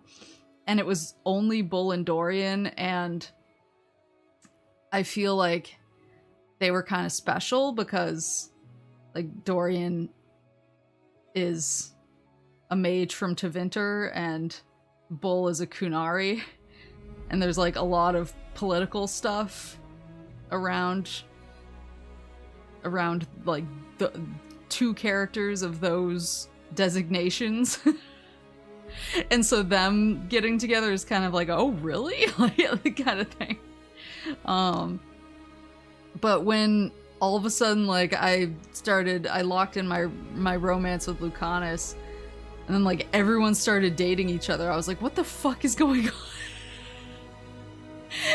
I was like, I'd go and have a conversation with somebody after a mission, and they'd be like, by the way, what do you think I should get so-and-so for our date? And I was like, since when are you dating? Like, when did that happen? So, like, I don't know if I loved that. Like, I think it's a cute background thing, and I think it's a fun... Because that's the thing, is getting Bull and Dorian to date was hard. It was not something you stumbled into. Like, they had to have a lot of very specific conversations. You had to bring them out into the field constantly. You had to listen and wait. It was hard to do. And I remember you texting me for literal months being like, why the fuck won't Bull and Dorian talk to each other? Exactly. It was like a hard thing that you had to do. And then if you pulled it off, you're like, yeah, I'm a god. And this is like an interesting relationship. It was like they were all like primed and ready to go off the second I was dating someone else in Veilguard, which was kind of weird. like it made it less special, I guess, that like your party members were dating each other when all of a sudden they were all dating each other. and there was no real like lead up or effort on your part to make it happen, and you have no like choice in the matter. You're just like, they're all just happening. The cursed moment of your friends hooking up off screen. Yeah, I think the more linear nature means people have to shack up without much buildup. Well, that's how the romance kind of felt, which was kind of disappointing for me. Polycule split.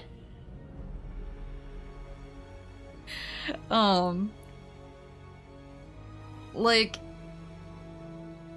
this is where I'm gonna like spiral pretty hard and like ramble a lot. I'm trying to hold it together. But like, I feel like romance has always been a really, really strong point in Dragon Age. Like, I liked it in Mass Effect as well, but the Dragon Age romances, like, I loved Origins romance. And then Dragon Age 2 romance was like pretty good. But Inquisition's romance is like so freaking good, and it's probably just the result of like the writing being better overall. But like in Inquisition, the way that the romance worked is like you get your...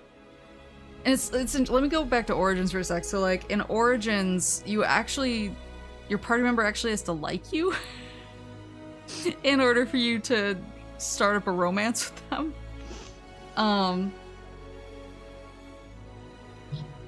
You actually have to start up a you have to have a good rapport with each other. It's like with Alistair, so I romanced Alistair, obviously. But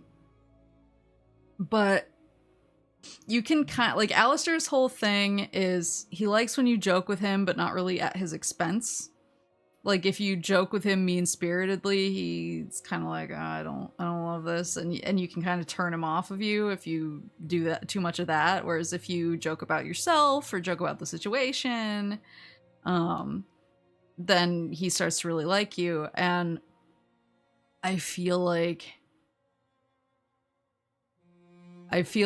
that build up and kind of having in your mind, like, I need to make sure my chosen romance likes me, is like a kind of the tension in that game.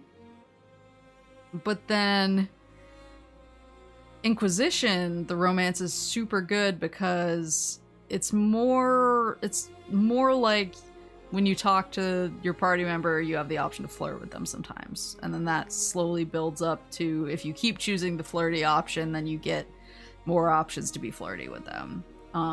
And starts turning into like different dialogue and different characters saying things about you.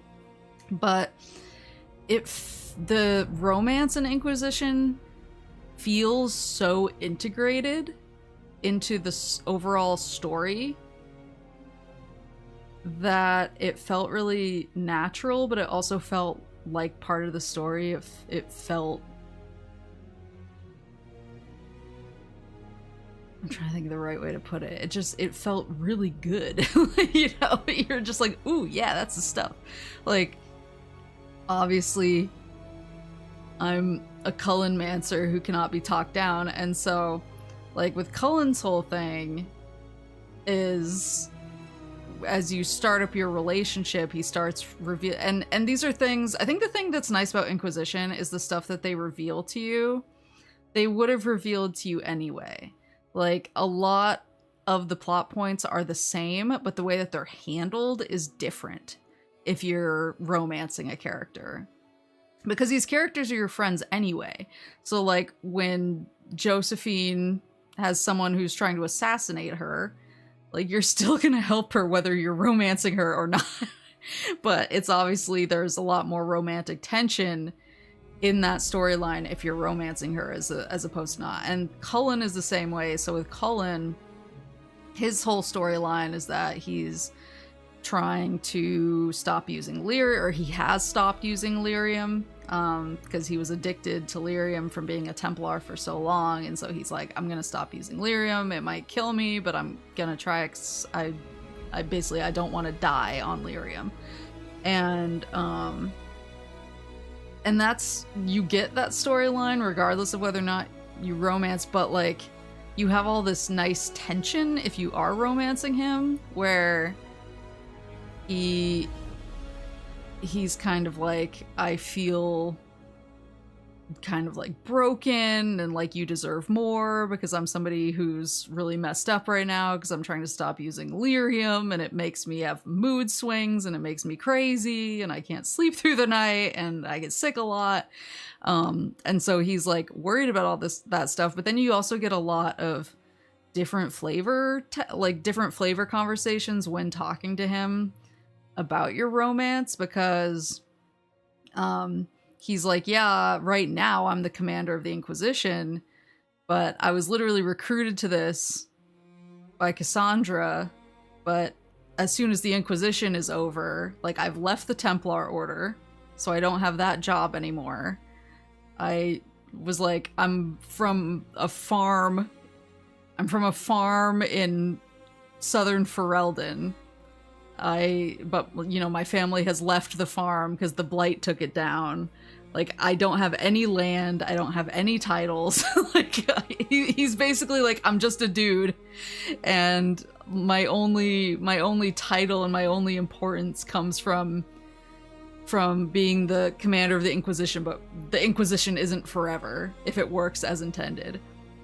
And so, like, he's like, you're like an important figure, and do you really want to be with somebody like me who doesn't have anything? And then you get to like have a conversation about that. And if you're an elf, you get to have a conversation about like, does he feel weird about dating an elf? And he's like, oh no, there's like a ton of elves in the circle, so I've been around elves all the time, I don't think about it. And so like, you get to have those types of conversations that kind of builds your understanding of the relationship between the two characters, which is really nice.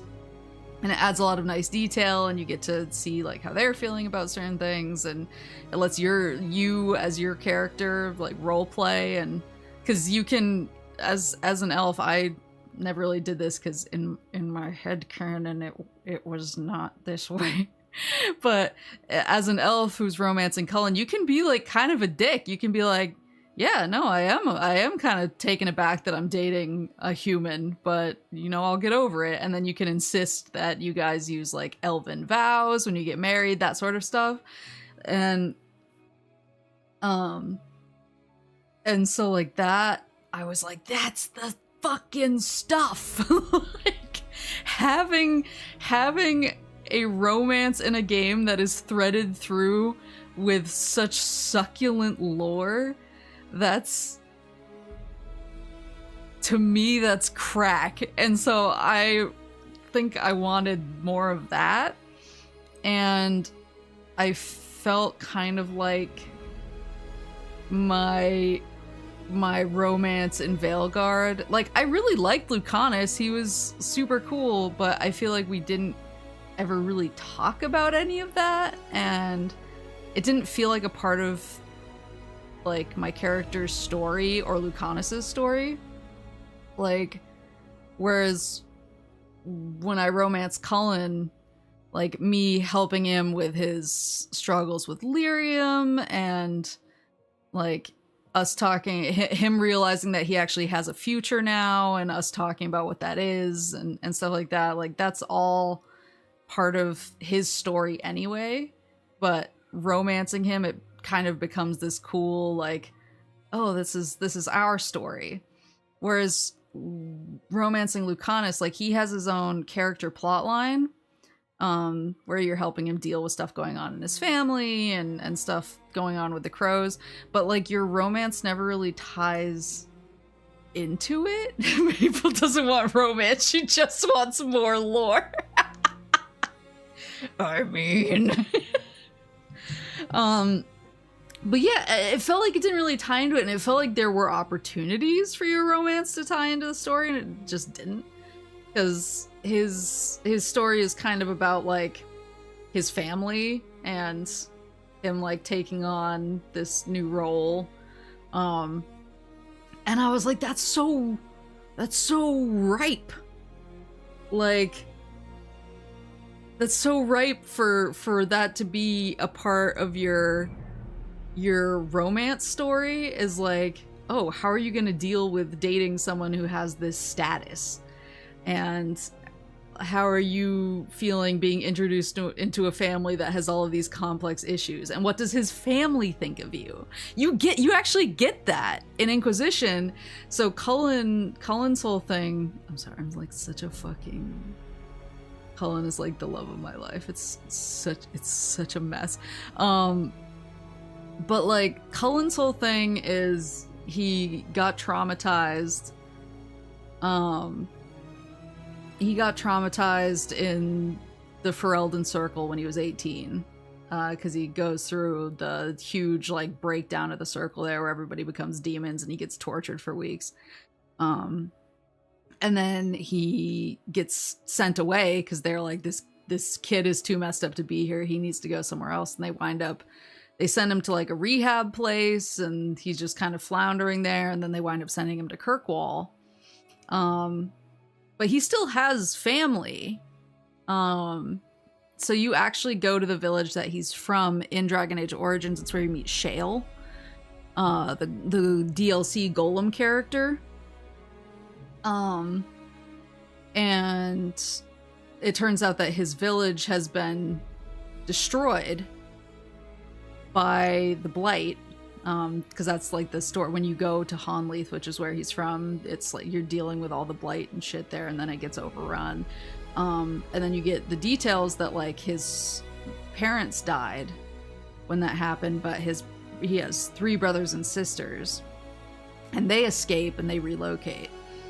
And so one of his plot threads in Inquisition is that his oldest sister, Mia,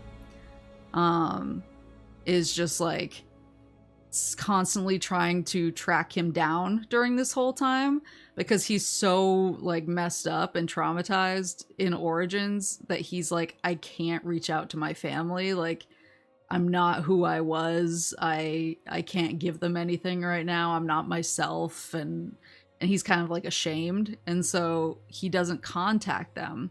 And so it takes her a while to even figure out that he survived the Ferelden Circle, and then she gets news that he's in Kirkwall. And so she sends him a letter in Kirkwall and is like, why did you not tell us that you were alive? But she's like, at least I know you're alive in Kirkwall now, and he still doesn't really respond to her. And then, of course, Kirkwall falls the fuck apart and a bunch of people die. And then he starts getting letters from her in Inquisition where she's like, I had to learn through the news, basically, that the Inquisition has a commander and it's you. And, like, I didn't even know if you survived the explosion in Kirkwall. Like, you need to start telling me where you are. You need to, like, you don't have to say anything. You just have to let me know you're okay. And so there's, like, all of that going on in the background. And then, like, once you guys, like, romance and get married and whatever, like the letters start being like, oh my god, like you're referring to your inquisitor by her first name in your letters, what's going on there, and then the ending actually details that like Cullen finally visits his family again, and he brings you along, and he's like very proud and excited to introduce his family to his new wife. And so like there's all these plot threads that like come together super well, and it just like I didn't get that in Veilguard, where I was like, Lucanus, how your grandma's here, your cousin is here, how do they feel about you, you know, how do they feel about your romance, how do I feel about dating like a dude who's becoming the head of the Crows, like, but you don't really get any of that. So I don't know, I felt like that. I felt like the romance, clearly this is my biggest issue because I'm completely spiraling out about it. But looking at random comments and listicles, a lot of people put Lucanus's romance at like the bottom of the tier list. Oh, that's interesting. May I ask who's at the top of these listicles? I can also look them up myself after. I really like Lucanus as a character, and so that's why I romanced him. But yeah, it kind of felt like I occasionally got to say flirty things in conversation and he didn't really reciprocate that much. And then all of a sudden we were dating, and then it didn't like really factor into his character story at all. And then we were like together, and then I don't think it even really said what me and him did after everything was over. I don't think it gave any details on what our life together looked like afterwards. So it just felt very much like I felt like I knew every like nuance of my romance and Inquisition because they gave me all of it, and I felt like I didn't get any nuance in Veilguard. And I was like, I just like, all I want is the little tidbits. They make me so happy. Davrin and Emmerich. Okay, those were the two that I was thinking about romancing on my next playthroughs, actually, so that kind of works. It was funny, because when I listened to it, I was using the podcast to kind of decide on a romance, and Davrin seemed really intense.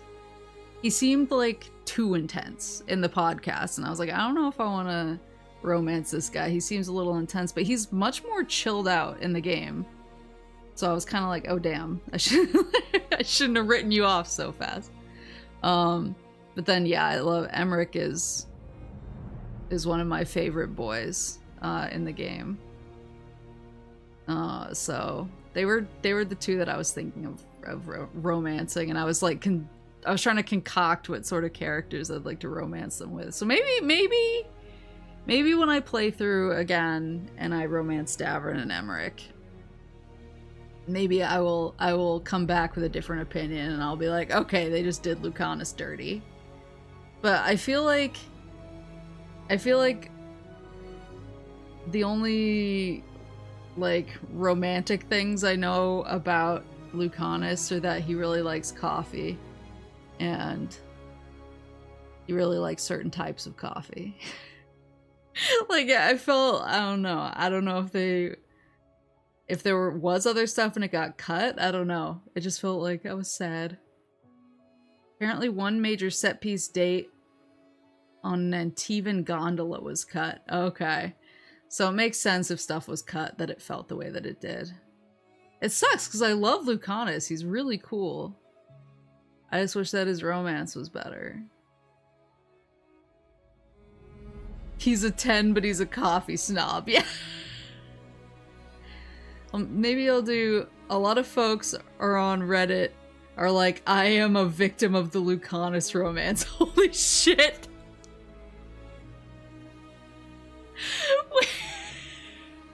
Okay, wait, I actually feel better. I actually feel better hearing that. I am a victim of the Lucanus romance. Maybe I should just replay it right away.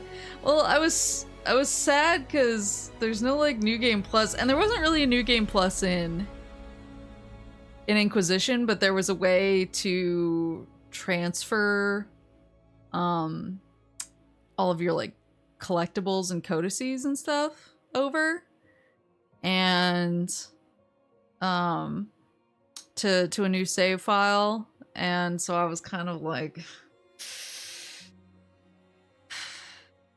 I don't know if they're gonna transfer my codexes over, and that's to me that's the whole point, is filling that out. Maybe I should start a fresh save. See what I can see what I can pull off. Because I am very interested in Davrin and Emmerich. Hearing people say being victims of Lucanus romance is like, okay, maybe I'm not wrong.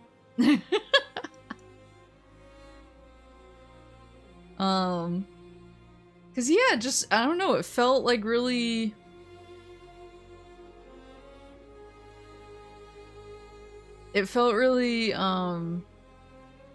I don't know, like more haphazard, I guess, and more disjointed, and less like it was our story. It was more like we are together, and also we're doing other things. Yeah, shoehorned and linear is a good way to put it. But kind of on top of that, like not being able to have my reaction to stuff, like your Inquisitor can react to a lot and be like she can tell Cullen if, you know, she feels kind of weird. If she's a mage and you date Cullen, you can tell him that, like, it's weird dating a former Templar. But I kind of felt like I didn't have those sorts of options. Like, the role-playing wasn't as good. And I had that problem from pretty early on in the game. Because there were quite a few sections where Rook would volunteer information that was not really in my headcanon. Like I feel like with the other Dragon Age game, well, 2 is different because Hawk is like a predetermined character. Hawk has a family, Hawk has a history, Hawk has a story. You're really just the way that you're role-playing Hawk is more about role-playing Hawk's personality than role-playing like Hawk's character building, whereas Origins and Inquisition are a lot more about the character building. Veilguard felt more like Dragon Age 2 with the role-playing, because sometimes my Rook would just like volunteer information, and I was like, when did that happen? Like, she would be like, well, I grew up in Tevinter, and I was like, did you? But I think that's kind of a result of what faction you wind up playing as, too. Because I feel like a lot of the stuff that Rook volunteers was faction related. And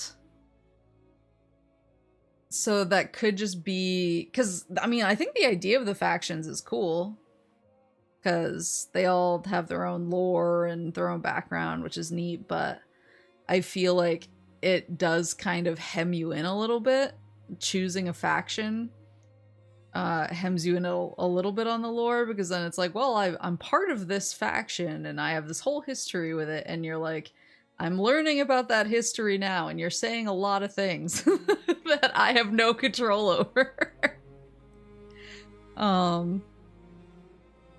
Yeah, it felt more like you were playing as Hawk, where Hawk is like volunteering all of this information, and you're just like, okay, I guess that happened. But I think the thing with Hawk is they're more blatant that it's a predetermined character. Like Hawk is Hawk is their own thing.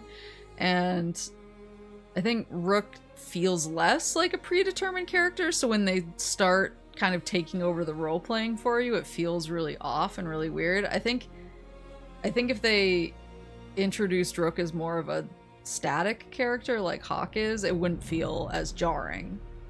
But I think I came into it with like the Inquisition mindset where I was like, oh, I'm gonna be thinking of my backstory and I'm gonna be thinking of this and like how all these things work together, and then she'll just come out with something that totally like undercuts everything I've been thinking, and I'm like, damn it. So that was kind of wonky. Also the music. I don't know what was going on with the music, cause I feel like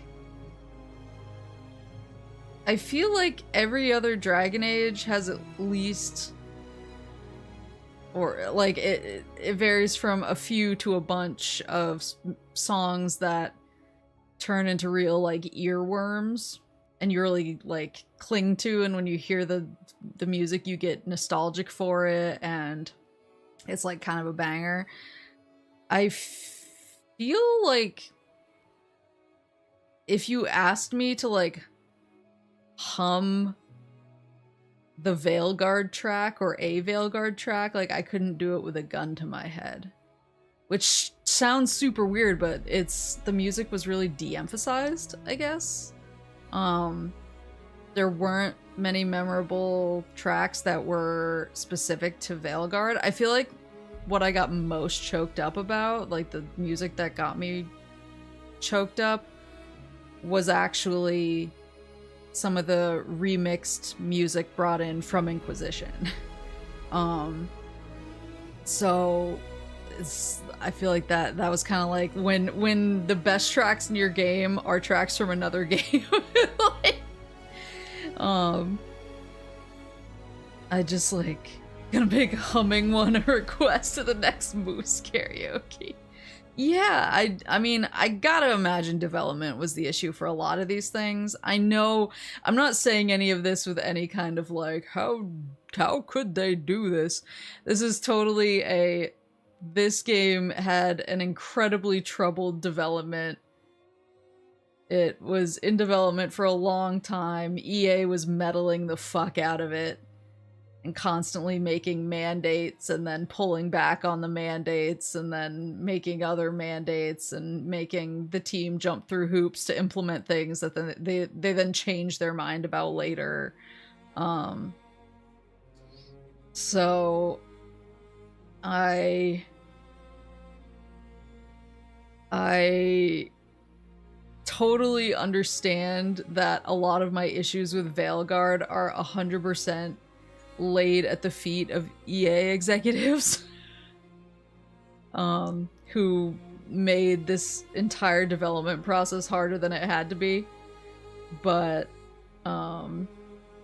yeah, just the music stuff is weird because yeah, they made a big deal about it being Hans Zimmer, but I was like, I don't hear, like, I felt like I didn't hear the music, or at least it never made an impression on me. When I did hear it, it didn't like stick with me. Was there any strikes in music? I don't think so. I think it was mostly voice actor stuff. Oh, another thing. Sorry, I'm still looking at my own list. Another thing was that, and this kind of ties into my whole like, I wish the areas were bigger and more expansive.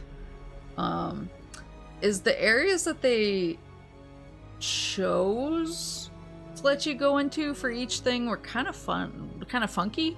Like, there's this big thing about we're finally going to Tevinter, and everyone, when they implied at the end of Inquisition that we were going to Tevinter, it was like everyone, it was a big pop, and everyone was excited about going to Tevinter, and people have been kind of hyping up, we're finally going to see Tevinter. And then of course Tevinter Nights, the book, comes out, and you see lots of parts of Tevinter in the book. And so there's all this hype for Tevinter, but then you really only visit Docktown in Tevinter, which is kind of like the kind of like working class part of Tevinter with like less mages and less stuff going on. And I don't know, that was kind of weird to me, because I was like, if you're gonna go to Tevinter, like, show Tevinter. Like, I wanna see the rest of, like, Tevinter society as we've heard about it through all of the games, and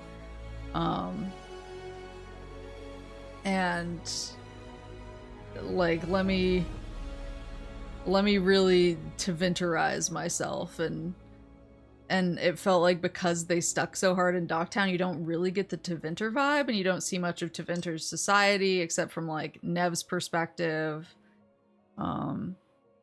And so you don't actually get a lot of the tensions that they're talking about, because, like, you work with the Shadow Dragons, and they're all like, yeah, we're freeing slaves, and Dorian and Maeve are there, and they're like, yeah, like, we're working to end slavery in Tevinter, but you never see any slaves because you're only in Docktown the entire time. So they're talking about this huge problem that you never see.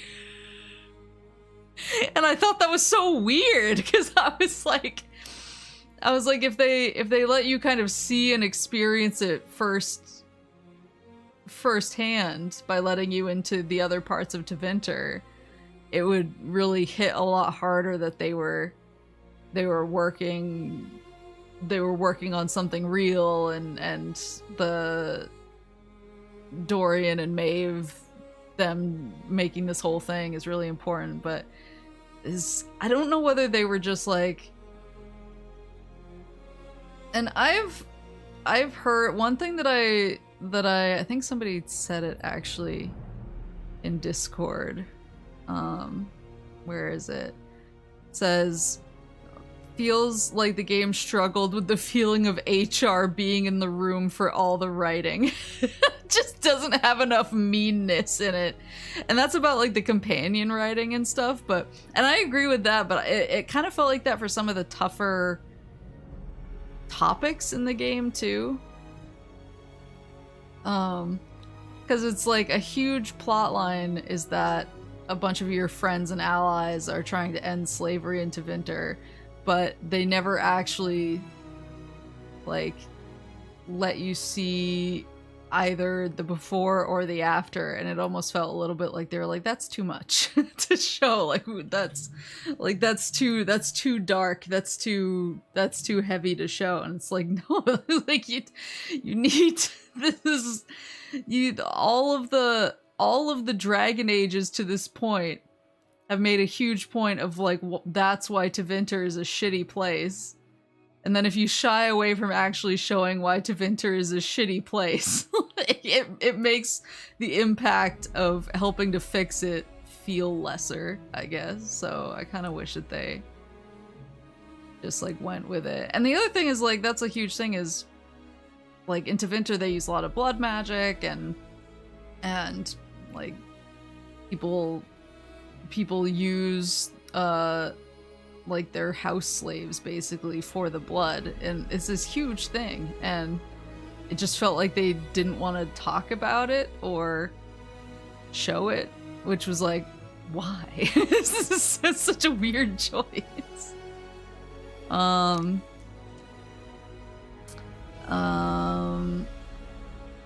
But I am really, yeah, Tevinter, like, is just straight up has slaves. It's like part of their culture, which is bizarre. Like, it's a shitty place, but I feel like they didn't quite show how shitty it was, because they were like, we're gonna stay in the part of the city where none of that shitty stuff is happening. And it was like, what?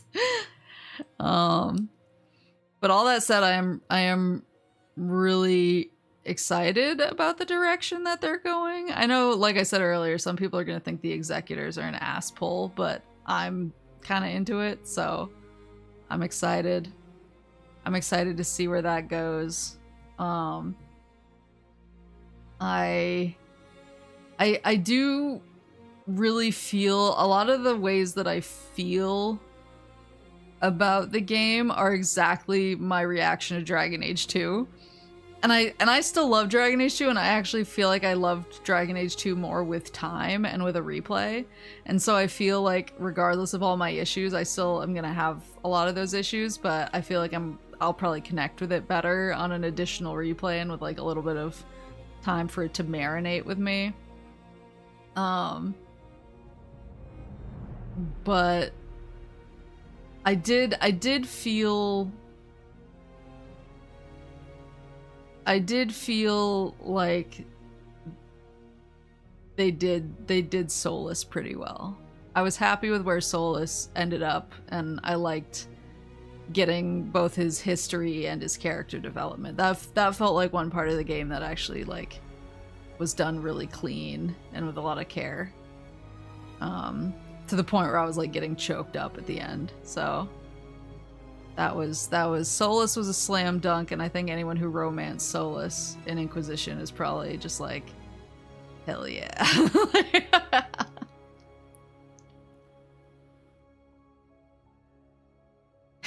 When you go to LA, you don't want to stay at Skid Row. It's less interesting narratively.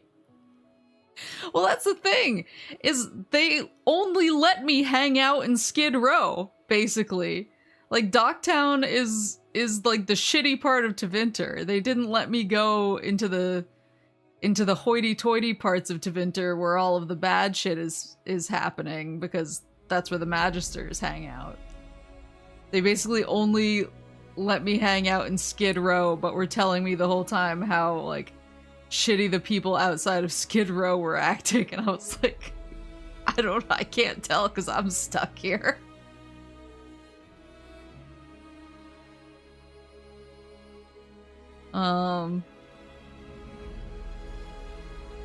But it is funny because I was kind of like, am I being crazy for a bunch of my reactions? I was like, oh, I don't know if I'm just like too eternally hyper-fixated on Inquisition to ever properly enjoy anything ever again. Just kidding. But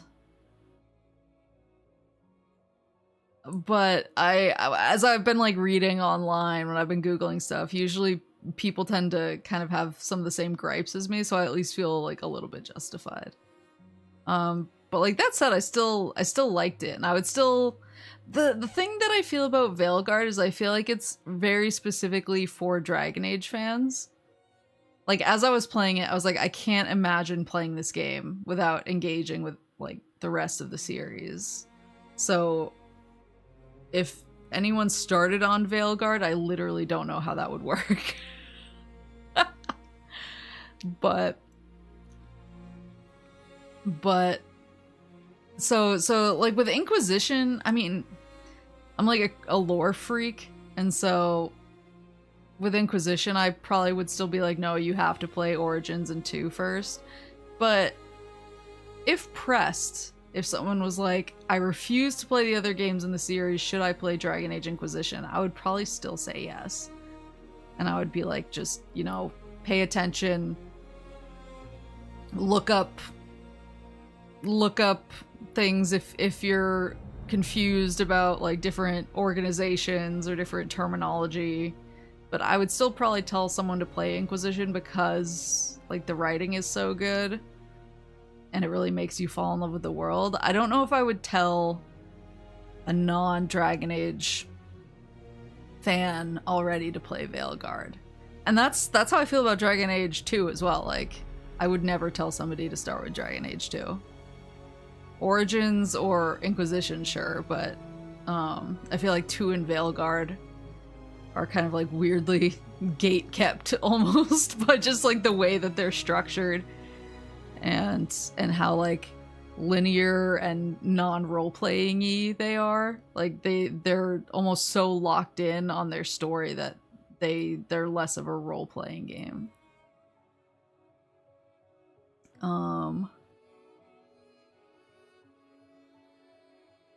Oh, I'm looking at all my past notes that I screamed into the quarantine thread.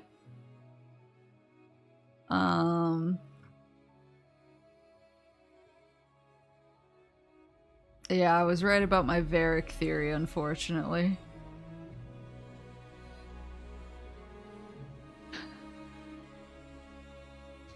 I just feel like, yeah, like for all of the issues that I had with Veilguard as like its own standalone game and standalone story, the tidbits and the lore stuff that I did get was so like tantalizing and so good and so thought-provoking, and it's made me want to go back and reread all the novels again and replay Origins 2 and Inquisition. So I feel like it's one of those, yeah, it's very much, I think it's mid in a vacuum, and I think as part of the larger series it's pretty good. I think is like my final verdict is how I would, because it made me, oh, and I want to watch the Netflix series again. Like there's so much I want to like rewatch and re-engage with to see how it all kind of lined up for the reveals in Veilguard and for kind of the teases on where we're going. I want to see if I can see any blueprints that are recontextualized now. But yeah, I don't know, I want a better romance. And I want more like conversations with my companions and with just like regular NPCs in general. I love asking even like not super important NPCs 1.5 million questions. It really speaks to me. Really speaks to me on a primal lore level. But I just hit the part of the chat where I was getting really upset about how I'm too shy to talk about my Dragon Age OCs.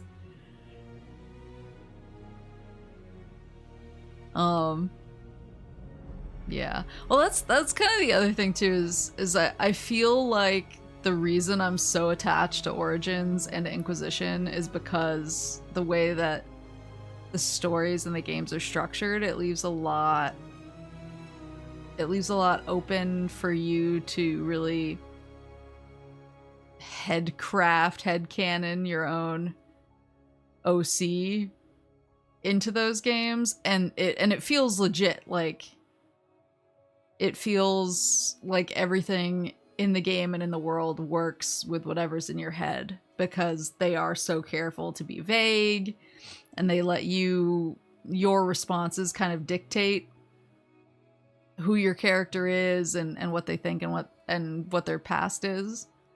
Whereas obviously Hawk is a predetermined character in 2, and then it felt like Rook was the same way in Veilguard. It's like I like both 2 and Veilguard, but I feel like my heart isn't in them as strongly as Origins and Inquisition, just because like I spent so much brain power crafting my own character in those 2 games. So I feel like that's like a big part of it for me. I feel like role playing always winds up being ultimately what gets me really jazzed about these games, and so when I can't role play as much, I'm more like meh.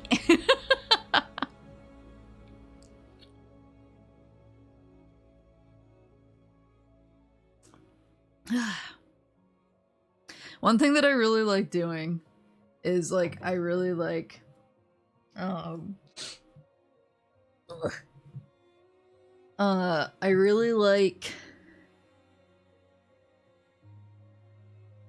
crafting backstories for my characters that take an aspect of like the canon lore, but a canon aspect that's not explored super deeply, or like it's kind of touched on but they don't really get into it, and kind of crafting a big part of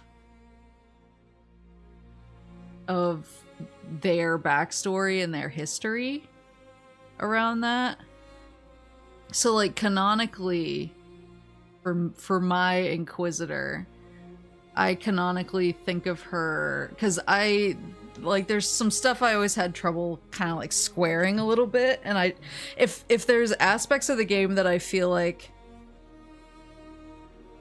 I like everything to be poetry. I like it to rhyme.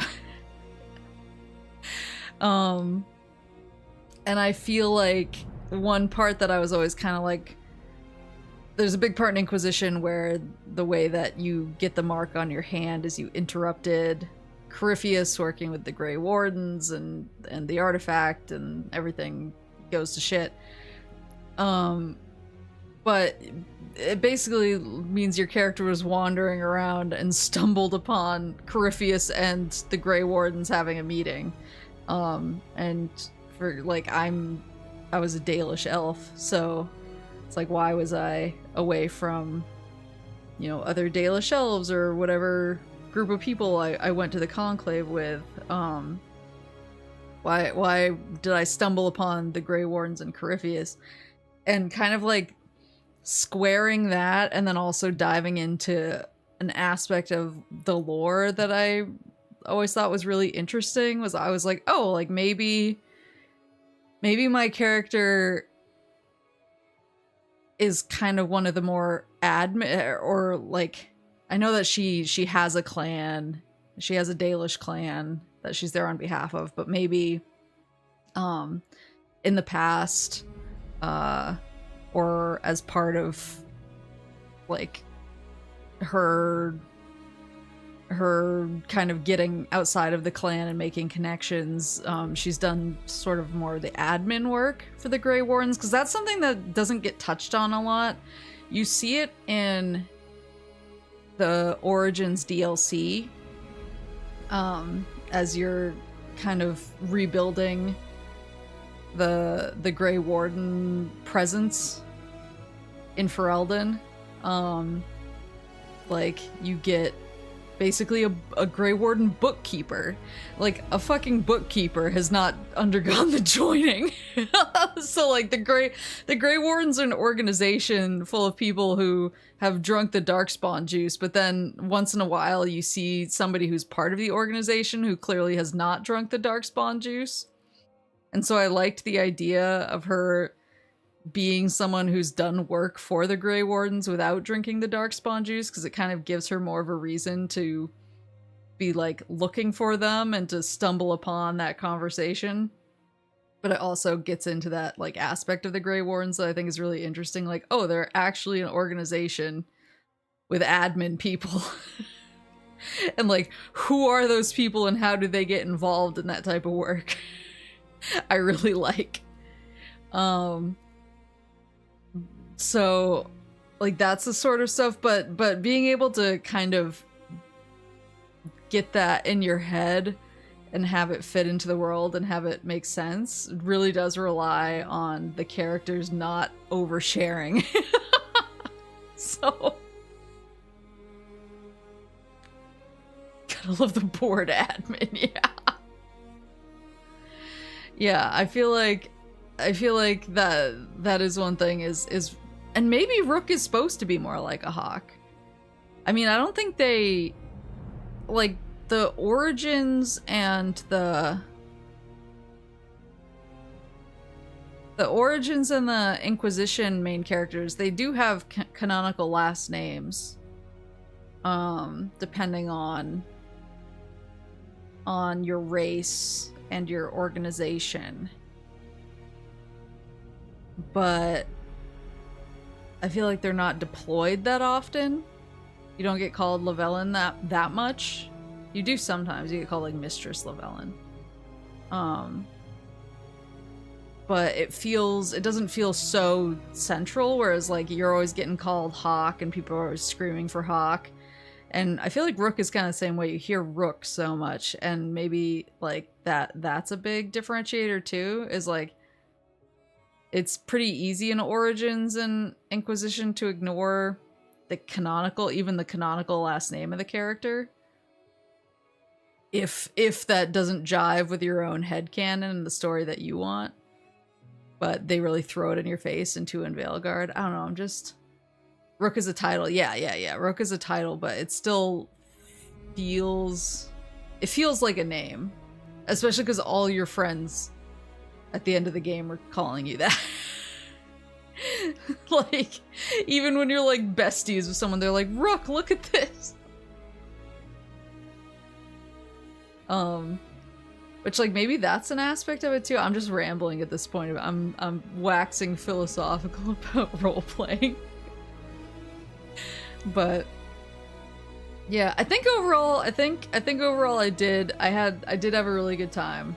I enjoyed my time. I was living it up. I wish the romance was better. I wish the role-playing was better. I wish it was bigger. But the combat was really good.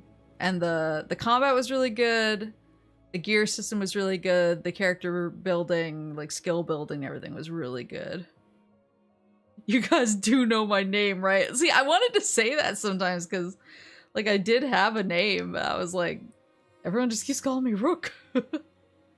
Is Veilguard your game of the year? Astrobot is my game of the year. And nothing will change that.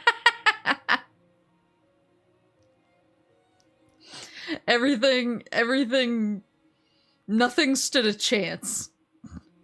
When Astro is in contention, nothing stands a chance. Sounds like the worst Dragon Age maybe, but still has its moments. I wouldn't even say that. I would say it's literally on par with Dragon Age 2. For better or for worse. Because there are people who really love Dragon Age 2. And I like Dragon Age 2. I like Veilguard. It's just a different type of game than Origins and Inquisition, which are my babies. So I feel like I'm the type of person that loves Origins and Inquisition, but the real Dragon Age 2 freaks that I know exist are probably just like, finally, some good fucking food. And like, maybe it's a... Do you guys remember back in the day when the Tales of games were coming out a lot, and you would have like Team Symphonia putting out Symphonia and Abyss and Vesperia, but then on like the off years you had Team Destiny putting out like Legendia. Destiny, Legendia. It kind of feels like that. Like every other one has a much different vibe to it.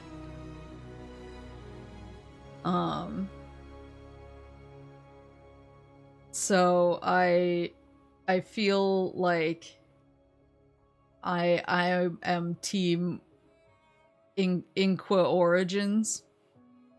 But there are definitely people who are like, Dragon Age 2 is the best Dragon Age and there's no competition. And those people just have to be living their best lives right now. And like I said, like I like both games. I like both games a lot. I think I'm a role player in my heart of hearts, so I want to self-insert as much as possible, so that's what I prioritize. Speaking of which, I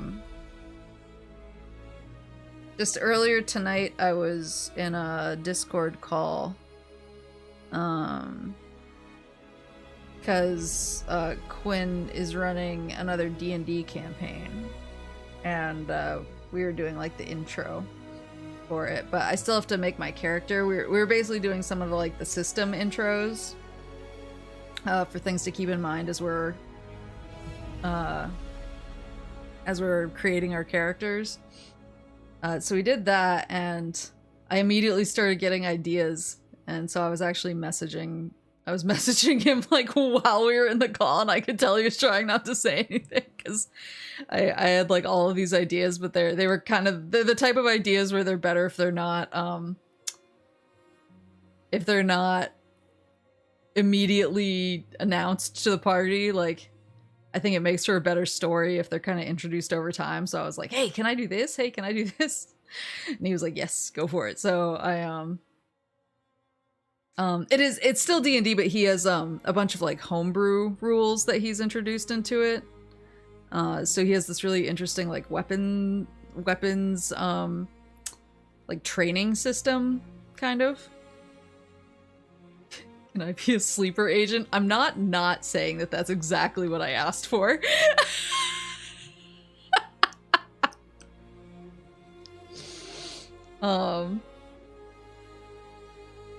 I've been hiding one player's class for years now. I don't want to like give away too much, but yeah, I basically was kind of like, hey, I think it would be really cool because of the way that this organization is structured. I think it would be really fun if I could like pretend to be this thing while being this thing for the sake of this thing. And he was like, I love that, actually do that. And I was like, nice.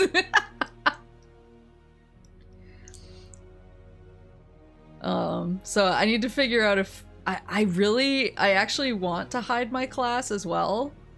So I'm gonna ask him about that too. So, I need to make my character. I'm like very jazzed about it. Cause I freaking like role-playing, I guess. Who knew? Not me! Oh, I just realized it's after midnight. I've been ranting about Dragon Age for a very long time. I am going to go comfort Syrup and get to bed because she's been yelling for a little bit. I don't have a stream tomorrow because I'm preparing. I'm prepping a very 4 hours with a wrecked voice. Yeah, I'm gonna wake up tomorrow and be like, why am I like this?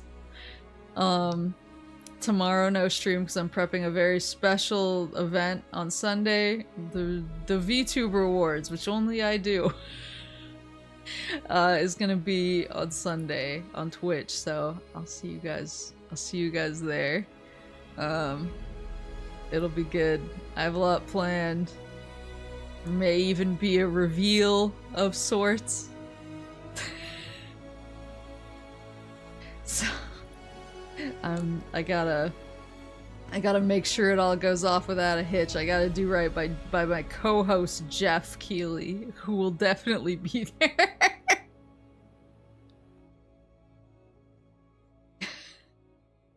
But yeah, my voice.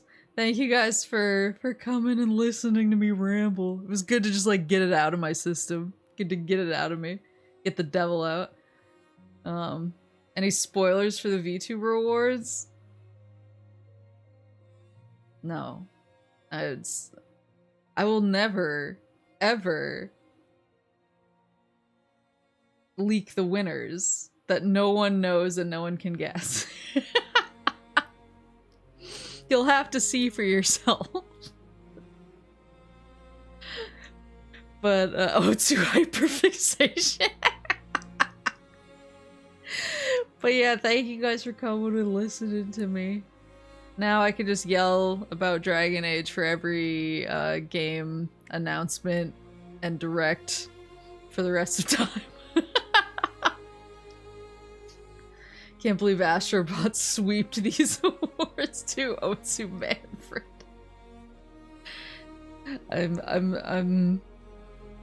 I'm excited to show you what I've been cooking. But yeah, I have a lot of work to do on it tomorrow, so hopefully my voice is fixed by then, so I can record the stuff I need to. DA5 win. Thank you. Finally, somebody says it. Yeah, I hope you guys have a good sleep, have a good night, or a good morning, or a good afternoon, or whatever it is wherever you are. And I will see you for the VTuber Awards on Sunday. Sleep well! And Otsu Moose!